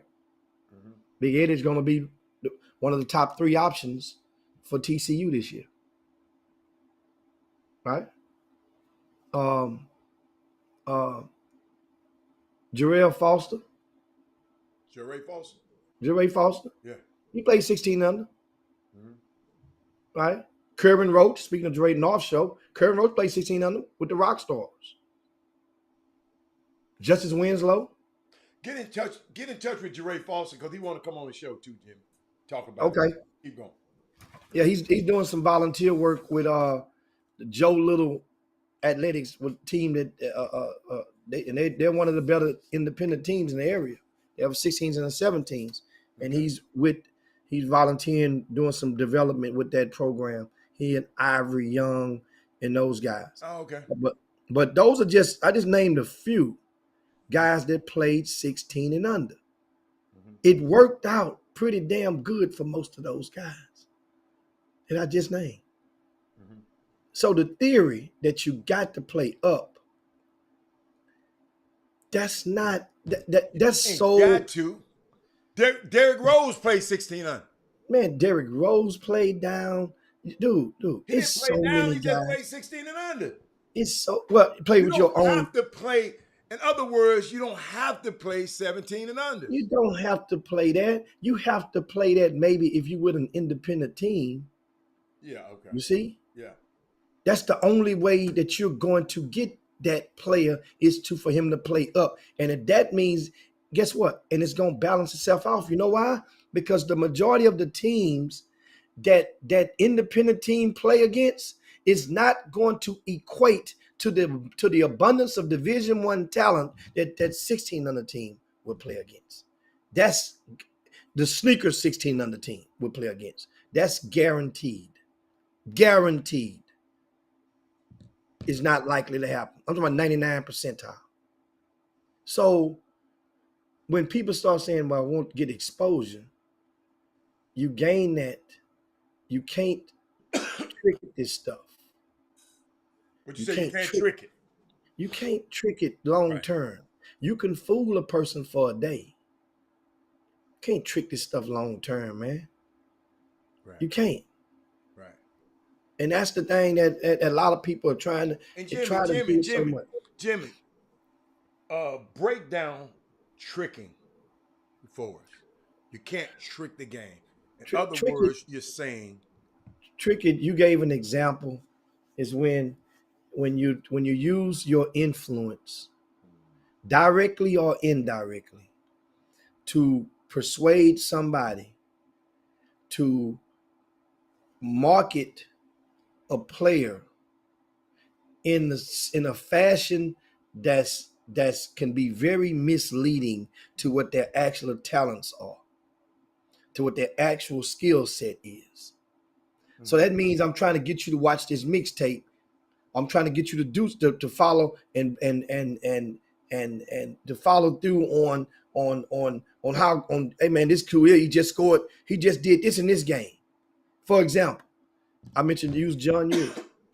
He won his last game. He lost the first one against the Dallas Mustangs, lost the second one against Nike Pro Skills 16 and under. Then he won the third one against Sabo. Well, you take that third game and you can send and post out and tell us how good everybody did in that third game. Somebody might have scored 20, 30 points in that third game, but then you don't say, and we don't, and I don't expect you to say it, but you want to ignore or discount the 2 or the 4 points that the person might have scored in those first 2 games. So you're going to trick it as though he was killing down there. He caps off a great weekend with 20. He's willing his team back to a win. Yeah. And then turn the ball over 3 straight times. Keep going. He's cooking after he just made a layup and 2 free throws. Cooking.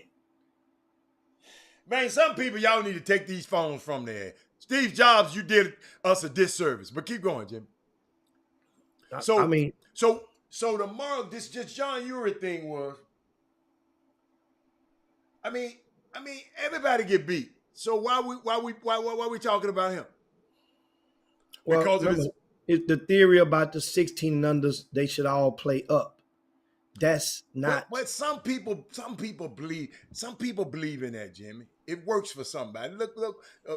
It worked for Rasheed Sharp Suleiman. It worked for TJ Ford. I'm not TJ Ford for DJ Griggs. It worked for who else played up? I think D'Angelo played up. He was on our team. He played up. Oh. It worked for some people, Jimmy.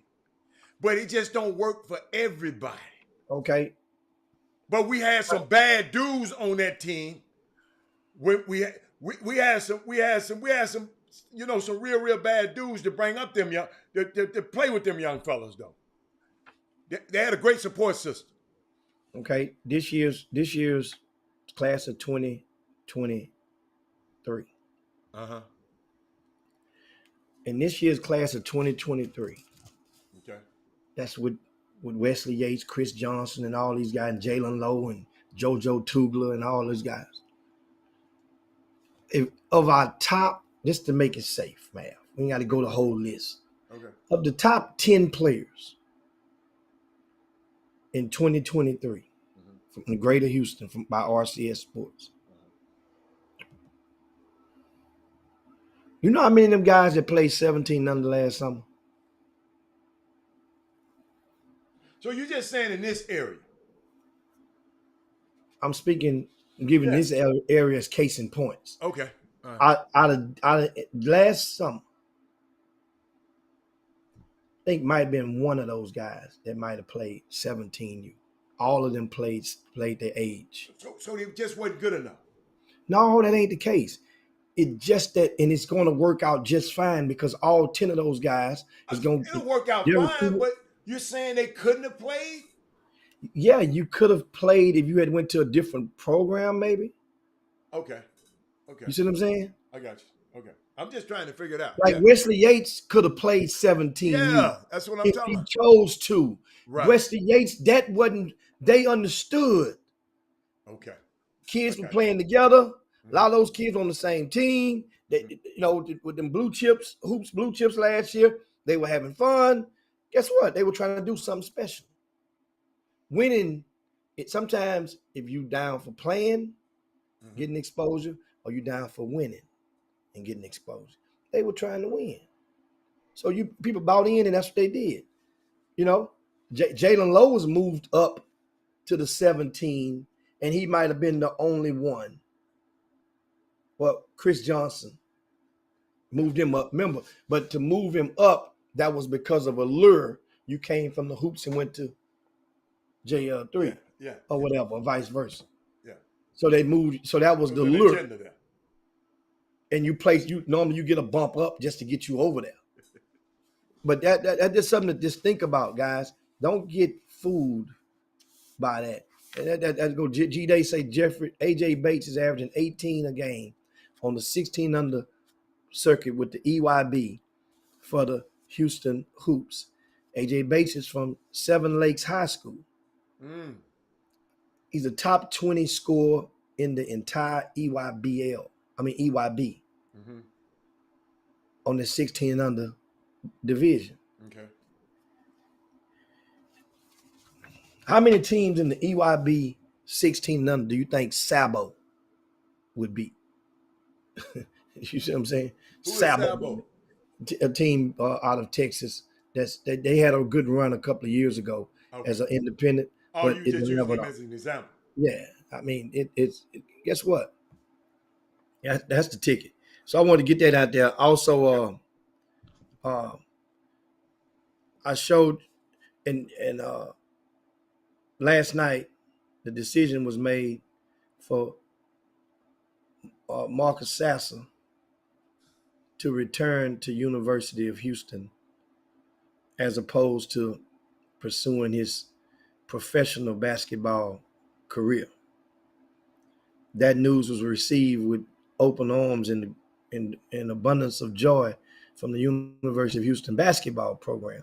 The Cougars, they are filled with glee knowing that they have the backcourt is will be arguably one of the best backcourts in the country.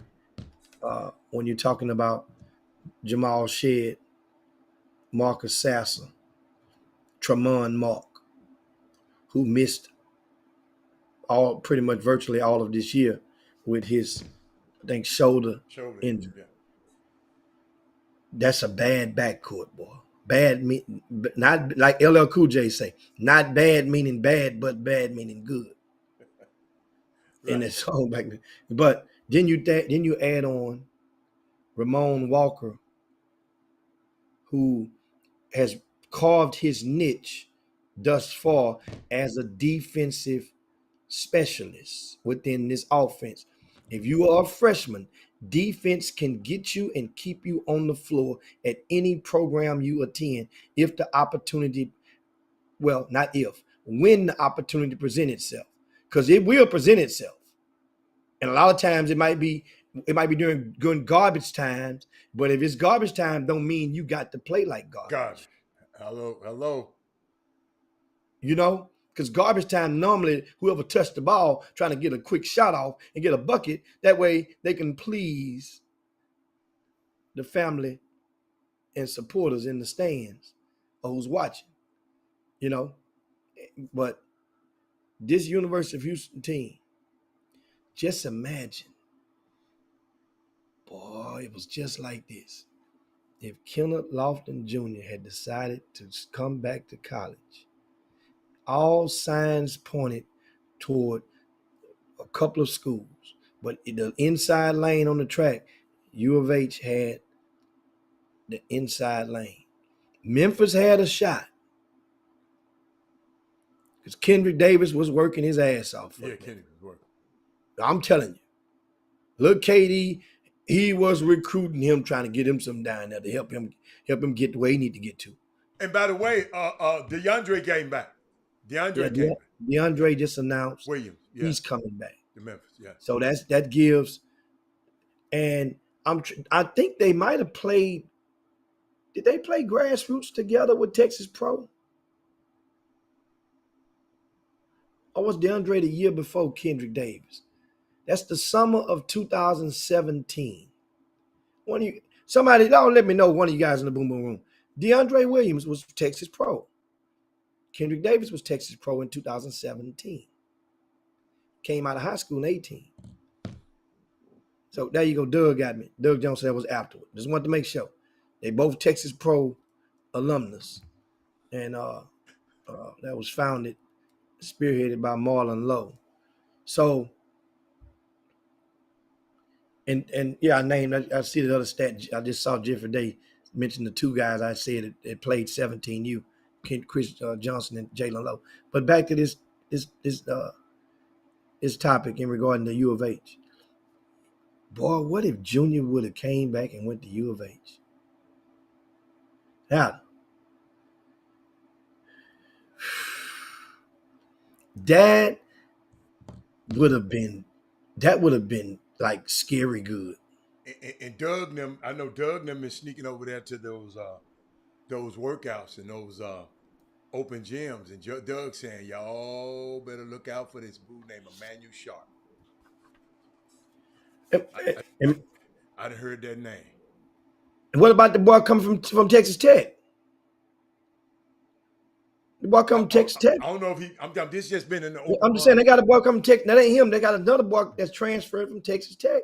Remember, they dipped into the Texas Tech pool a year ago and got Edwards. Edwards started off good. He was hot. He was solid. But he fizzled out at the end. Yeah. He butted in the skillet at the end. Don't get butted in the skillet against Villanova. He was, but Jim, ain't no such thing as a what? Bad game in the big game. Okay, say no more. But the universe, and guess what? The front court. You talking about you got Jarris Walker coming in.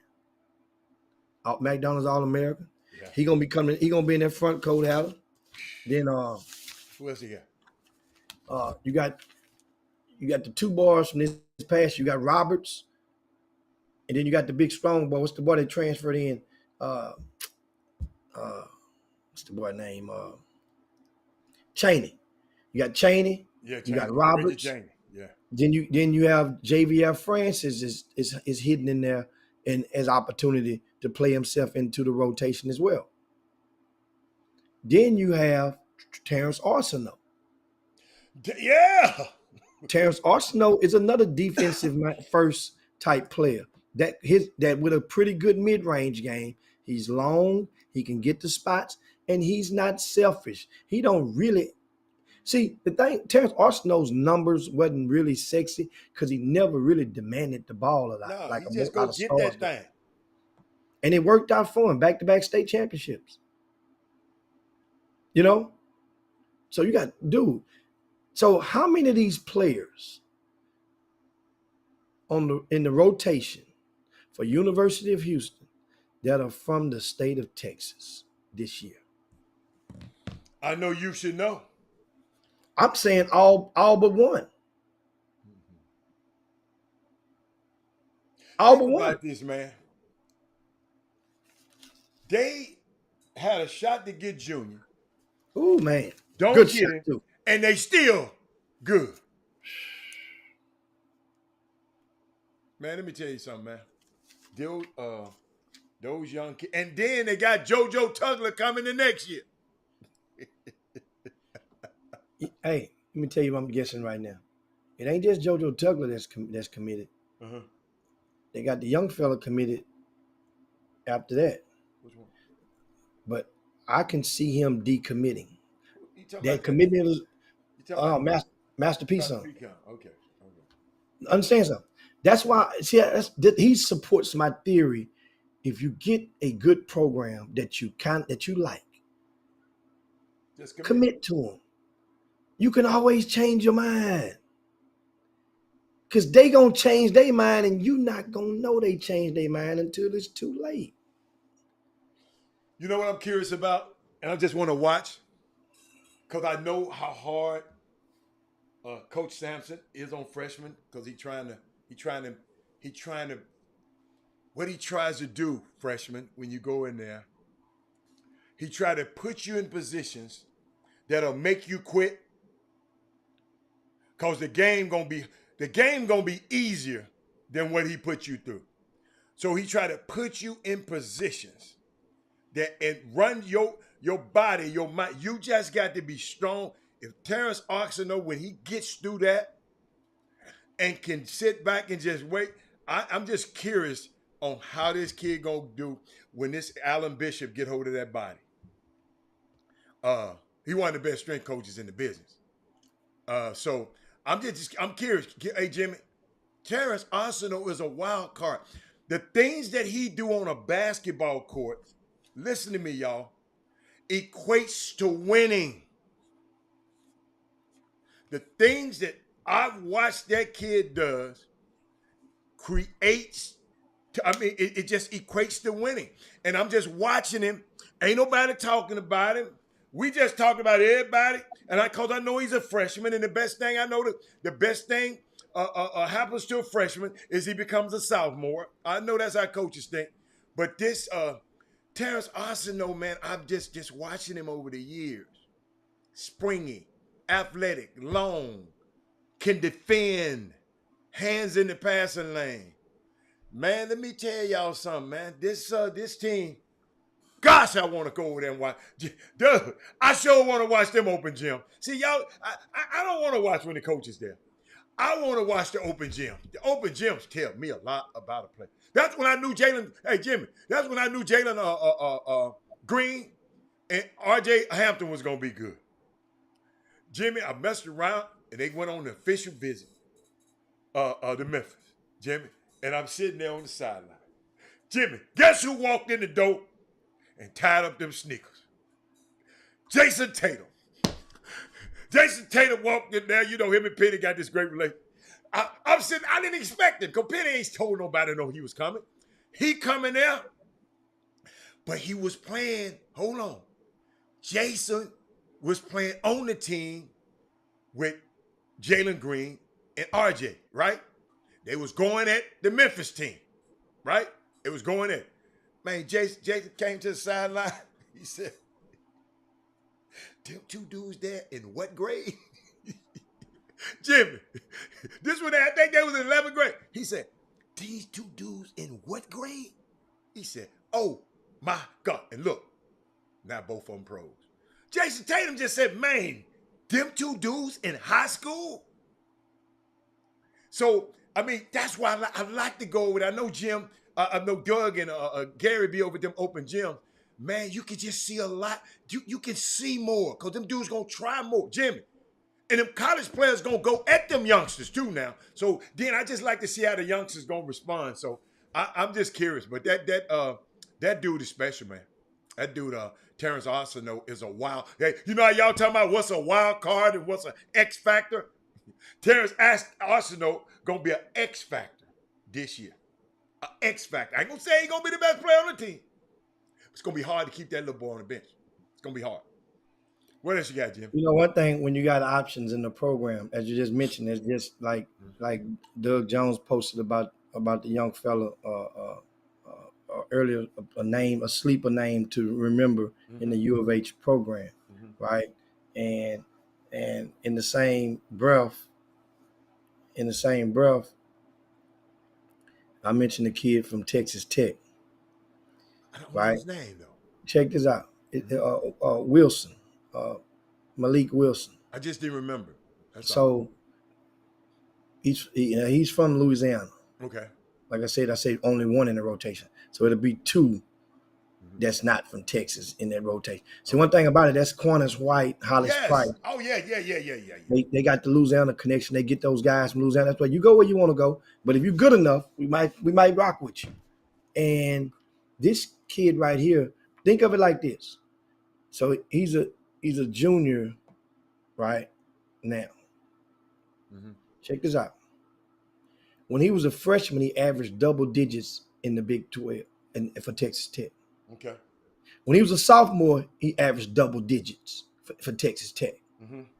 The new coach, that's when Chris Beard left and go to UT. Why did he go to UT? I mean, UT probably need him. Okay, come on. Everybody don't work like that. Yeah, that's good. So you stayed there and you got hulled out last year. Your minutes per game went down from like 28. Be talking about hulled out. I like that. Keep going. Minutes per game went down from like 28 to like 13. You see? Right. So his numbers went down. That doesn't, but at the same time, that's the adversity that a lot of guys need to excel and be a complete college player, because that means it brings you back down to earth and realize you got work to do. Absolutely. You need maybe, and some kids, they need a new beginning. Some kids, they need a new location. Guess what? It's okay. So with him, he's going to a place. He's that much closer to Louisiana. Okay. He can get on home and go eat on the weekend off, go get some good food, go some gumbo or whatever, and come on back. But he got Louisiana coaches that's going to take care of him like uncles to him on that staff as well. That's why people say when you go in the transfer, and a lot of people just hop in the portals, for some of the same reasons that you leave one school, those reasons should be already solved before you get to the next school. Absolutely. Meaning that if you transfer from one place, you're saying, man, it's too cold up there. Man, it be cold, man. I can't stand this cold, because you in Wisconsin. Yeah.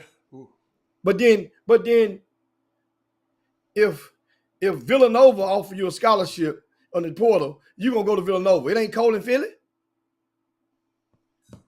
That's good, Jimmy. I'm glad you said that. You just So- made me think of something. You far from home, Uh-huh. man. It's too far from home. I can't get home, man.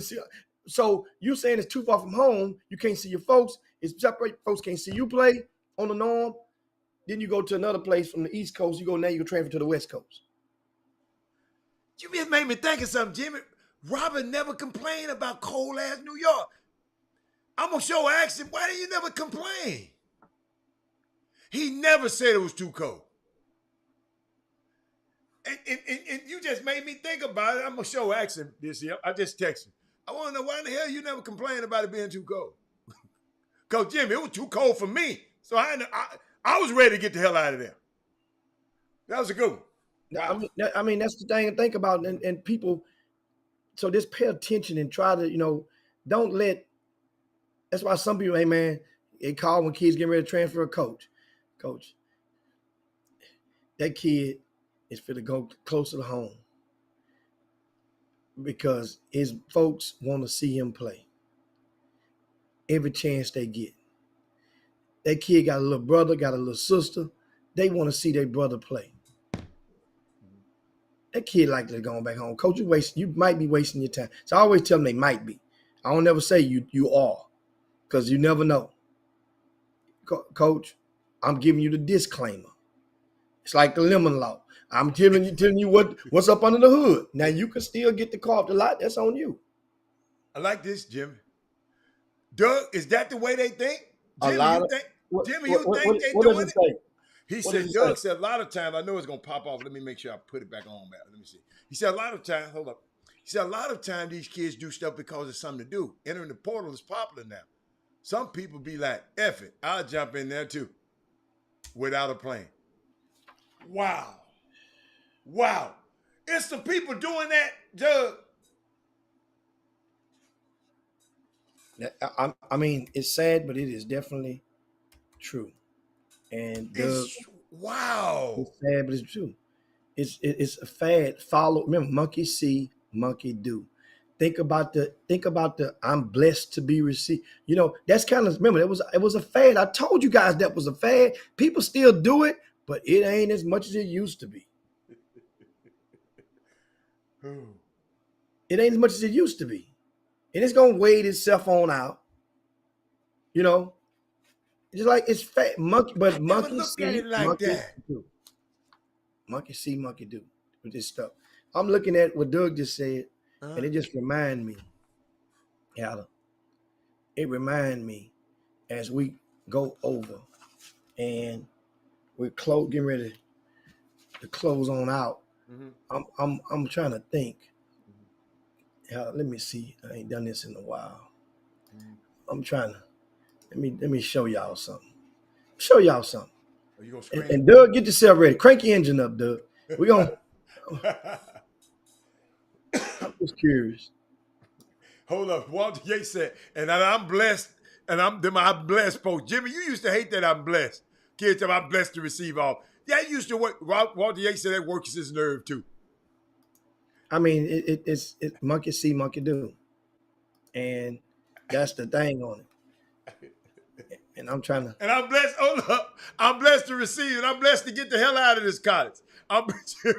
Jimmy, and I'm blessed to get the hell out of this college now.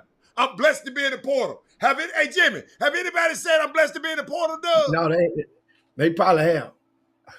They probably have. I'm waiting on you to put it on the screen. Yeah. I just thought about that.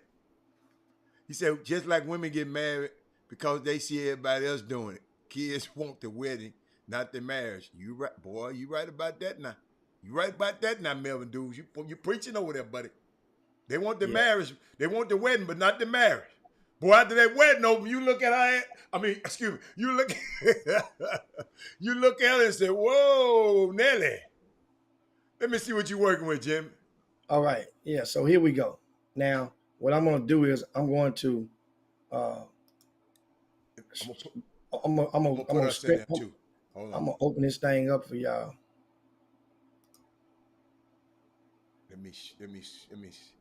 Let me put us in a squircle.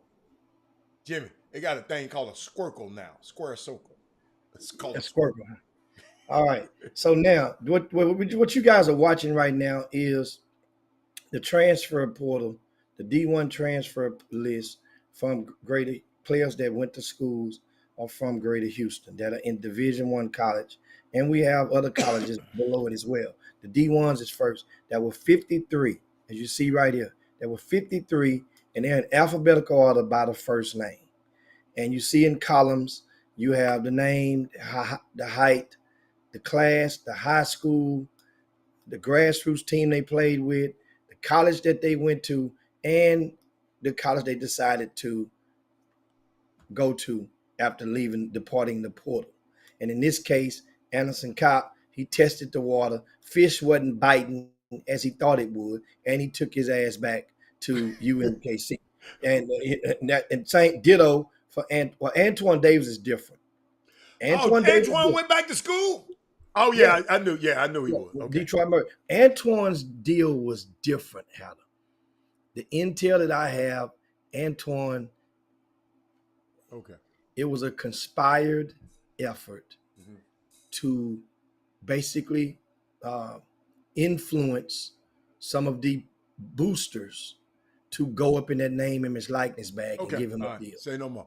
It was a conspired name, image, likeness deal because, as I said before, I don't think you guys are paying attention, but Antoine Davis, who he's at Detroit Mercy now, that means I know if he's healthy, he's going to finish this season, which would be his high school career, because he really could go back another year and break the whole record. He would be behind, he will have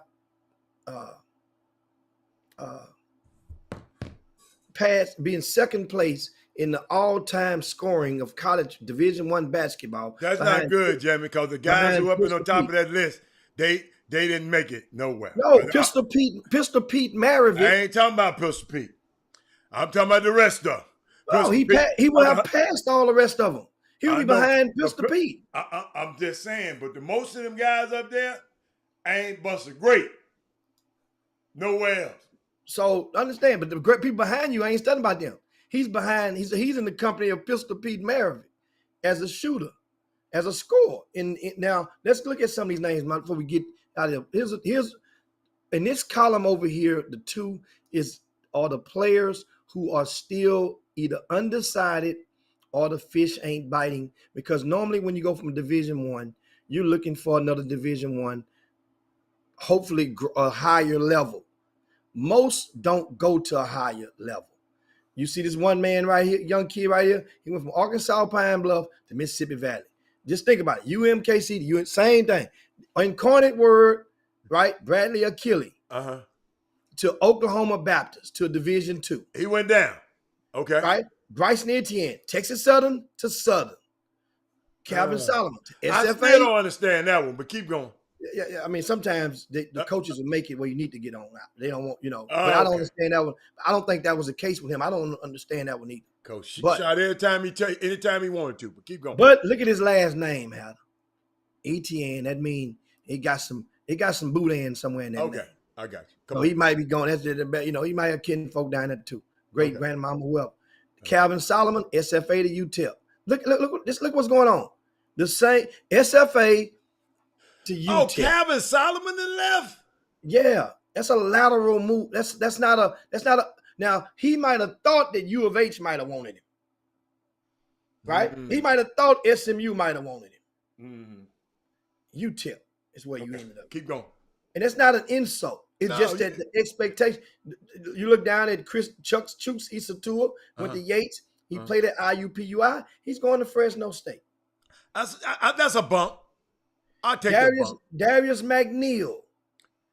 Darius McNeil was starting at Cal with Chris Walker just 4 years ago. 31 minutes a game, ladies and gentlemen.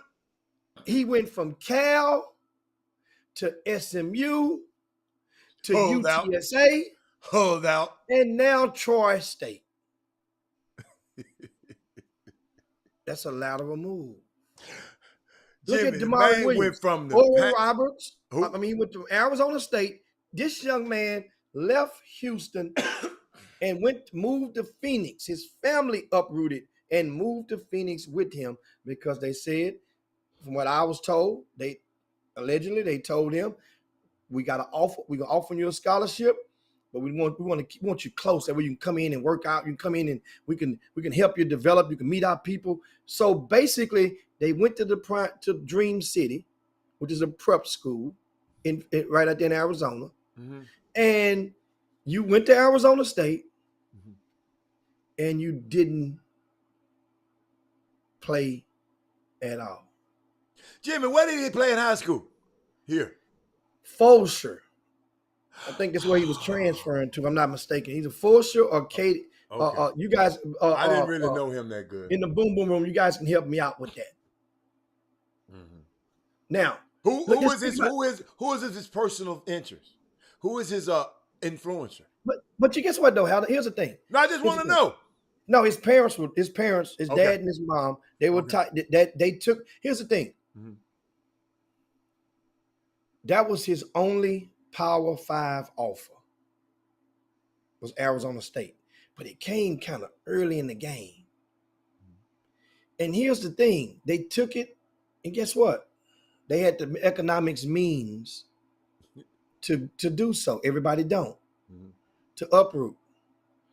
But the thing is, looking back on it, a lot of college coaches, y'all need to be ashamed of yourselves, because what it smelt like, what they did was they had an offer on the table, and the kid called their bluff. They made good on the offer, right? But they really was trying to help this prep school. That's what it. Schools do it all the time. Okay. All right. Let me feed y'all some fish. That way, you know you're gonna cook with this. Let's look at some more. Deuce Gidrick, Texas State to Lamar State College. That's a down. Effie, Troy State to SMU. Now, Effie, that's an upgrade. Yeah, I like that one. So that's a rare upgrade. Let's count the upgrade. We got one. We're gonna count the upgrades. Okay. Right? Elijah Parquette from Colorado to UNLV. Conference-wise, it's a downgrade. I think it's more lateral in programs and budget. Okay. I would call that one a wash. Okay.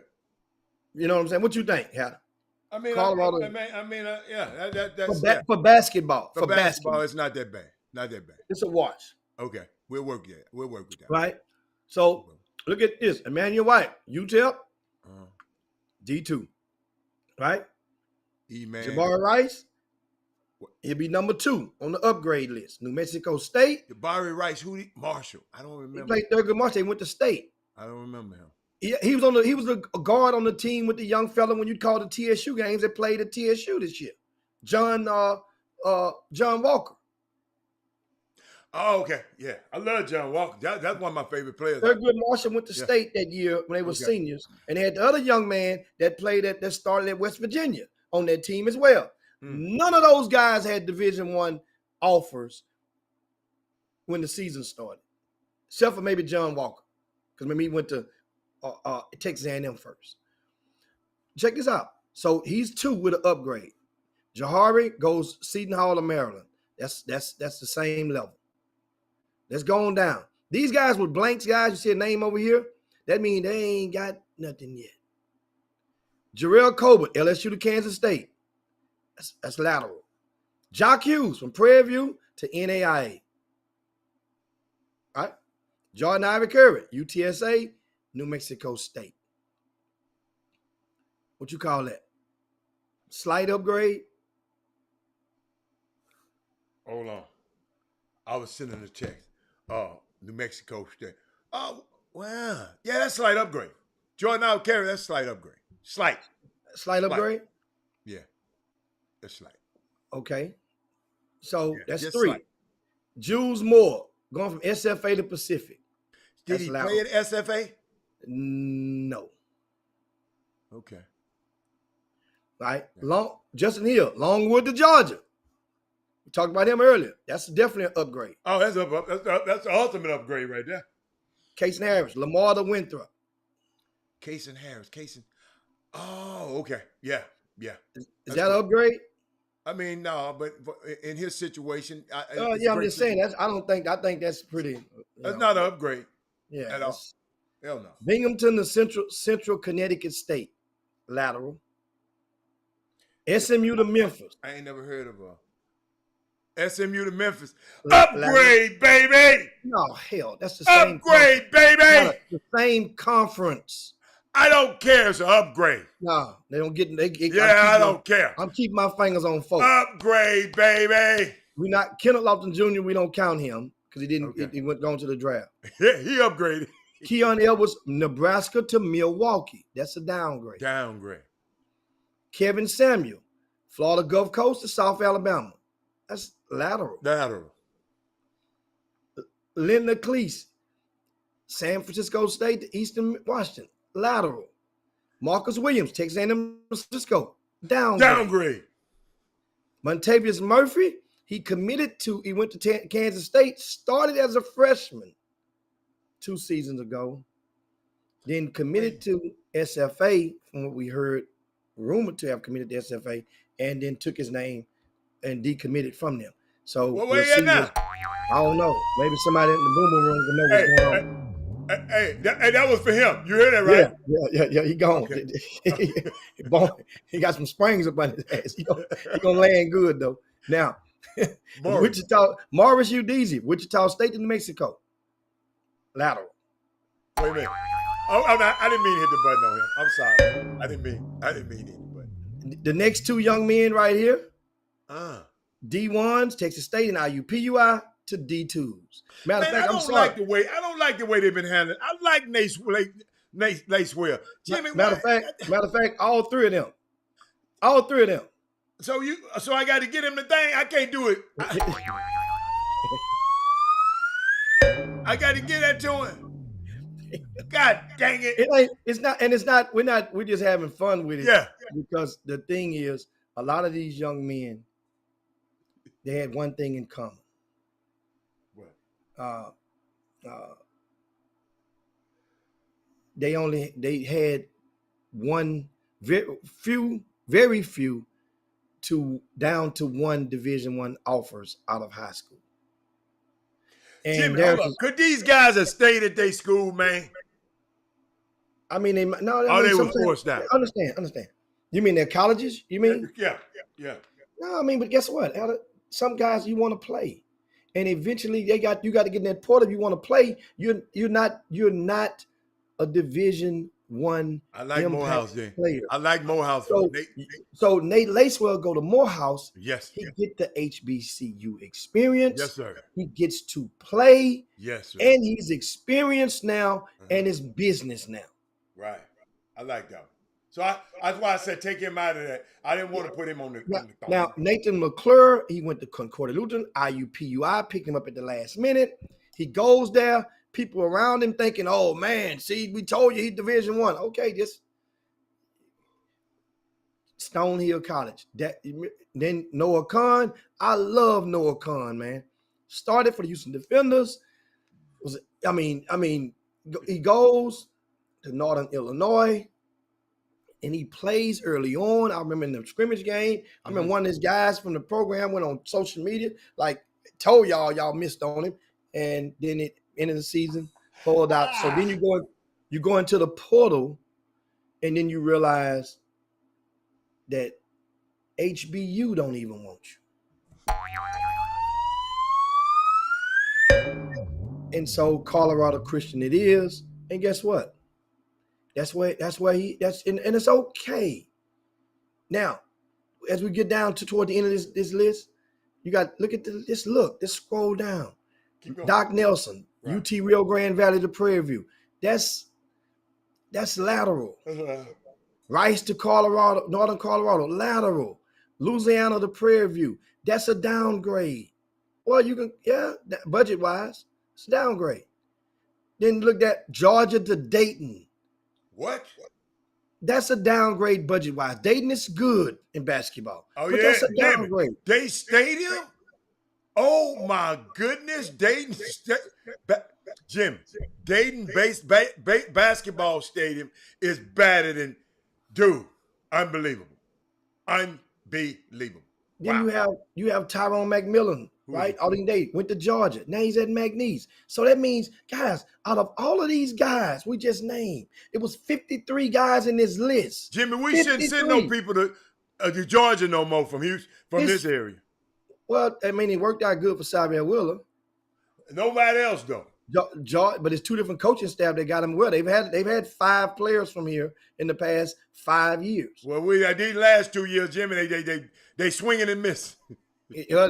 But guess what? My thing is, if we can add another column, if we had another column on this thing, I'm glad we ain't got another. if the coaches can let us, the coaches let us know who was the one person that influenced you to take this kid. That would be the list that can change this whole game. It's the coach. It's the coach problem.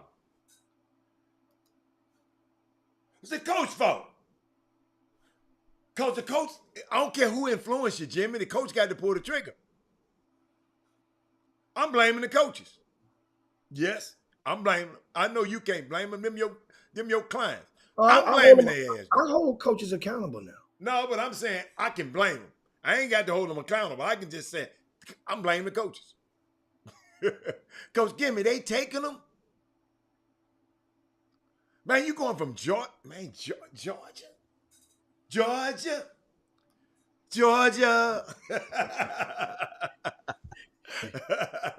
I mean, the whole night through. I mean, I can imagine it's a good experience in Athens, especially in football season. And I'm looking at some of the comments now. It's real close to Atlanta, boy. I can tell you that. I've been there a couple times. Yeah. But shoot, we got to get ready to land the Let's plane. go, man. I'm I ready. just look at the clock. I'm looking at so many comments I wanted to get you guys. I wasn't reading the comments. I was going through that list, and don't you ever talking about no downgrade, boy. And Chuck McCown. Let me reiterate. He says, "Hats off to you on scheduling and all the behind the scenes stuff." Jesus, Chuck McCown. I have the RCS Sports scheduling service. So if you're doing a tournament out there, Trey Phillips, do you know how many hours you can go to sleep in your own bed and be sound asleep and ain't got to worry about putting no schedule together? I could do that. This is what I want to do for the rest of my life. I want to put together other people's schedules. So that way you understand what I want to do. I don't want to be an NBA scout. I don't want to be a college coach. I don't want to be a high school coach. I don't want to be a grassroots coach. One of the things, there are many things that we all have to do in our bucket list, but one of the things that I want to do that I know I could do for the rest of my life is put together a damn good schedule. Not just a schedule, but a damn good schedule. I can put a schedule together that can increase your revenues of your tournament. Guaranteed that much. Now how about that? This man said, "What happened to Marion Barber?" How the hell we know what happened to it? they ain't disclosed. Hey, ask X. He the one that put the tweet out, and he said dude was on Skid Row. He knew he was. Remember, he went on social media and put the message out. Who said that? His former teammate. I didn't hear that. What's the boy? You talking about the wide receiver? That was kind of wrong, man. You don't put the people like that. I didn't know that. Said, he got a tweet out there that he put out looking at some highlights of the guy. This was before he passed away. Oh, okay. This was a recent tweet. He's like, man, it hurts me to my heart to watch it, man, knowing how good he used to be and knowing the state of what he is right now. What's the boy name? Dez Bryant. Dez. Right. Yeah. I think he got hit in the head a couple times, 2 minutes, too, Jim. Dez Bryant did. Yeah. Dez. Yeah. You know what? Guess what? I just thought about something.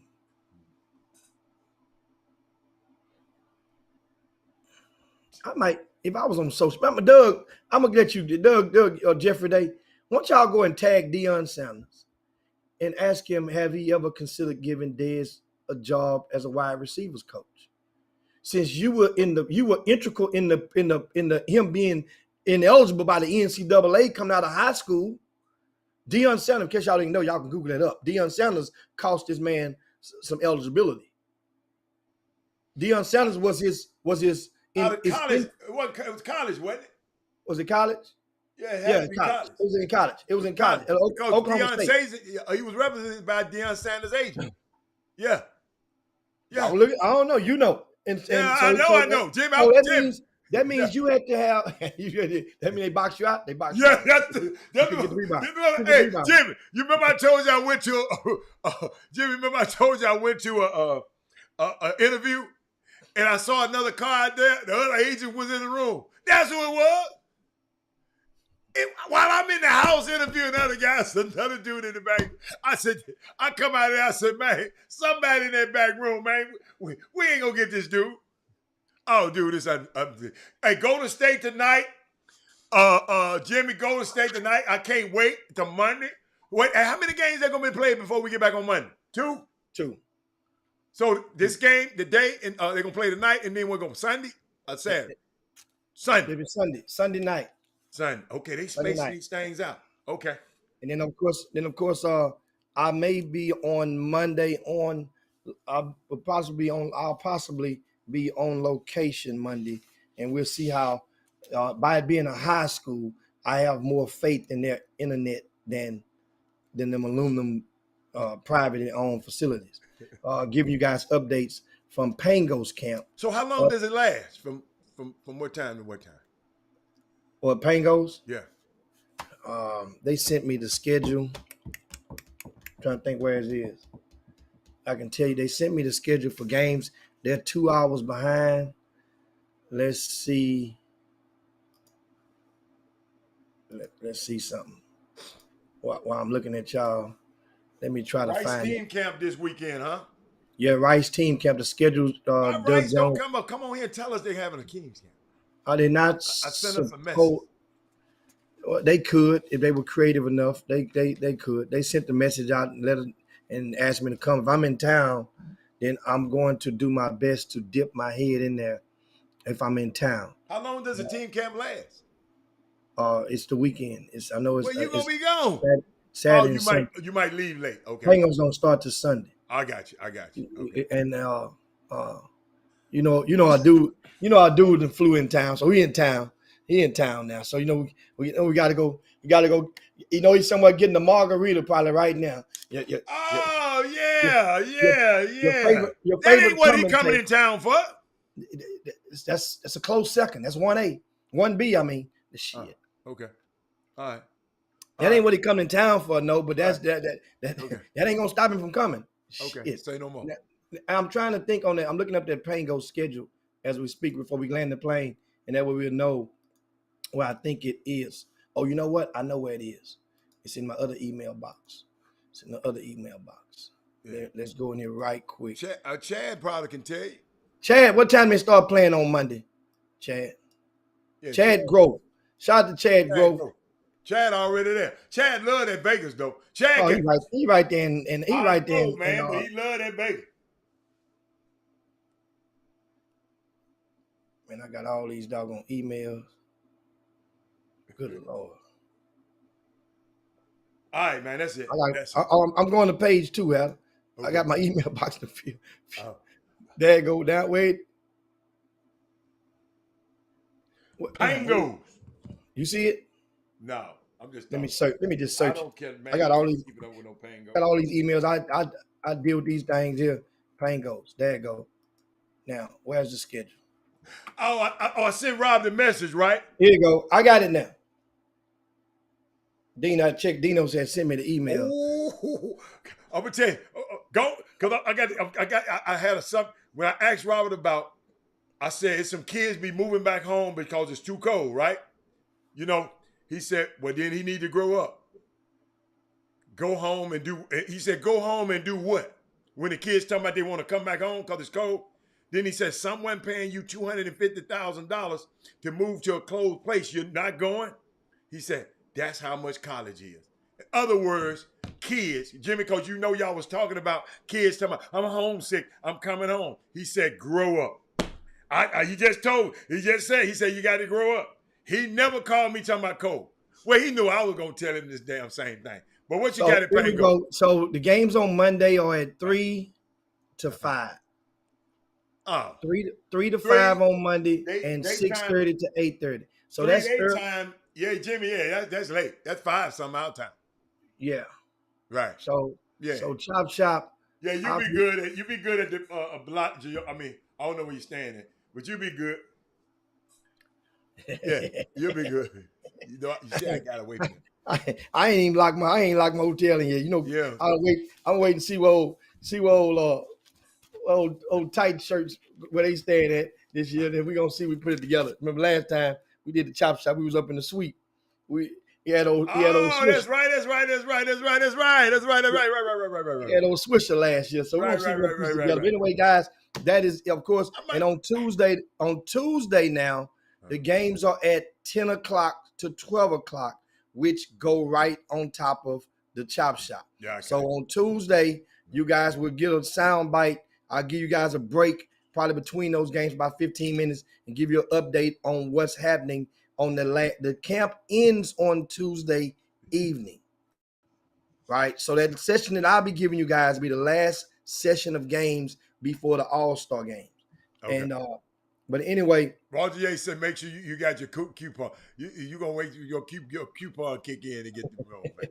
Roger Yates, man, let's get out of here, man. I got to go, man. This man off. But anyway, man, that is it, man. We'll see you guys, man. Thanks so much for tuning to the Chop Shop. Share the show for those who haven't done so. Share the show on your way out the door. Thanks, Alf. Want to give a happy birthday out to Alfio Veezy. Yeah. Happy birthday, Alfio. You know, and thanks a bunch for being a long time supporter of the Chop Shop. Yeah, absolutely. We see you guys on Monday. Once again, y'all be careful this weekend. Brace yourselves for the game tonight, NBA playoffs. Also, softball regional tournament is taking place. Them girls from OU, I'm rocking with OU and softball and the NCAA. We'll talk about it on Monday. I'm going to tell you something. WNBA, hey, cool. I done been there, done that, watching them fluently. But I'm loving the women's softball. I'm going to Bombshell. Well, Oklahoma got a girl. They not only number one on the team, but they number one in the country. But they have won like more than half of their games been by run rule. They run rule more than half the game. I don't know where the Bombshells on 290 at. What the hell are the Bombshells on 290? They got one on 290, right? You can't miss it. Yeah, you can't miss it. Right there by Del. You can't miss it.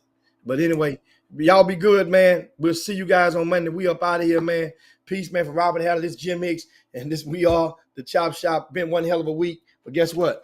I'm up out of here, man. I got the road. Peace. Chop Shop. Jim Hicks. Rob Hatter. You are now tuned in to the Chop Shop. I'm Retro. Let's get it. We in the Chop Shop. We live in the Chop Shop.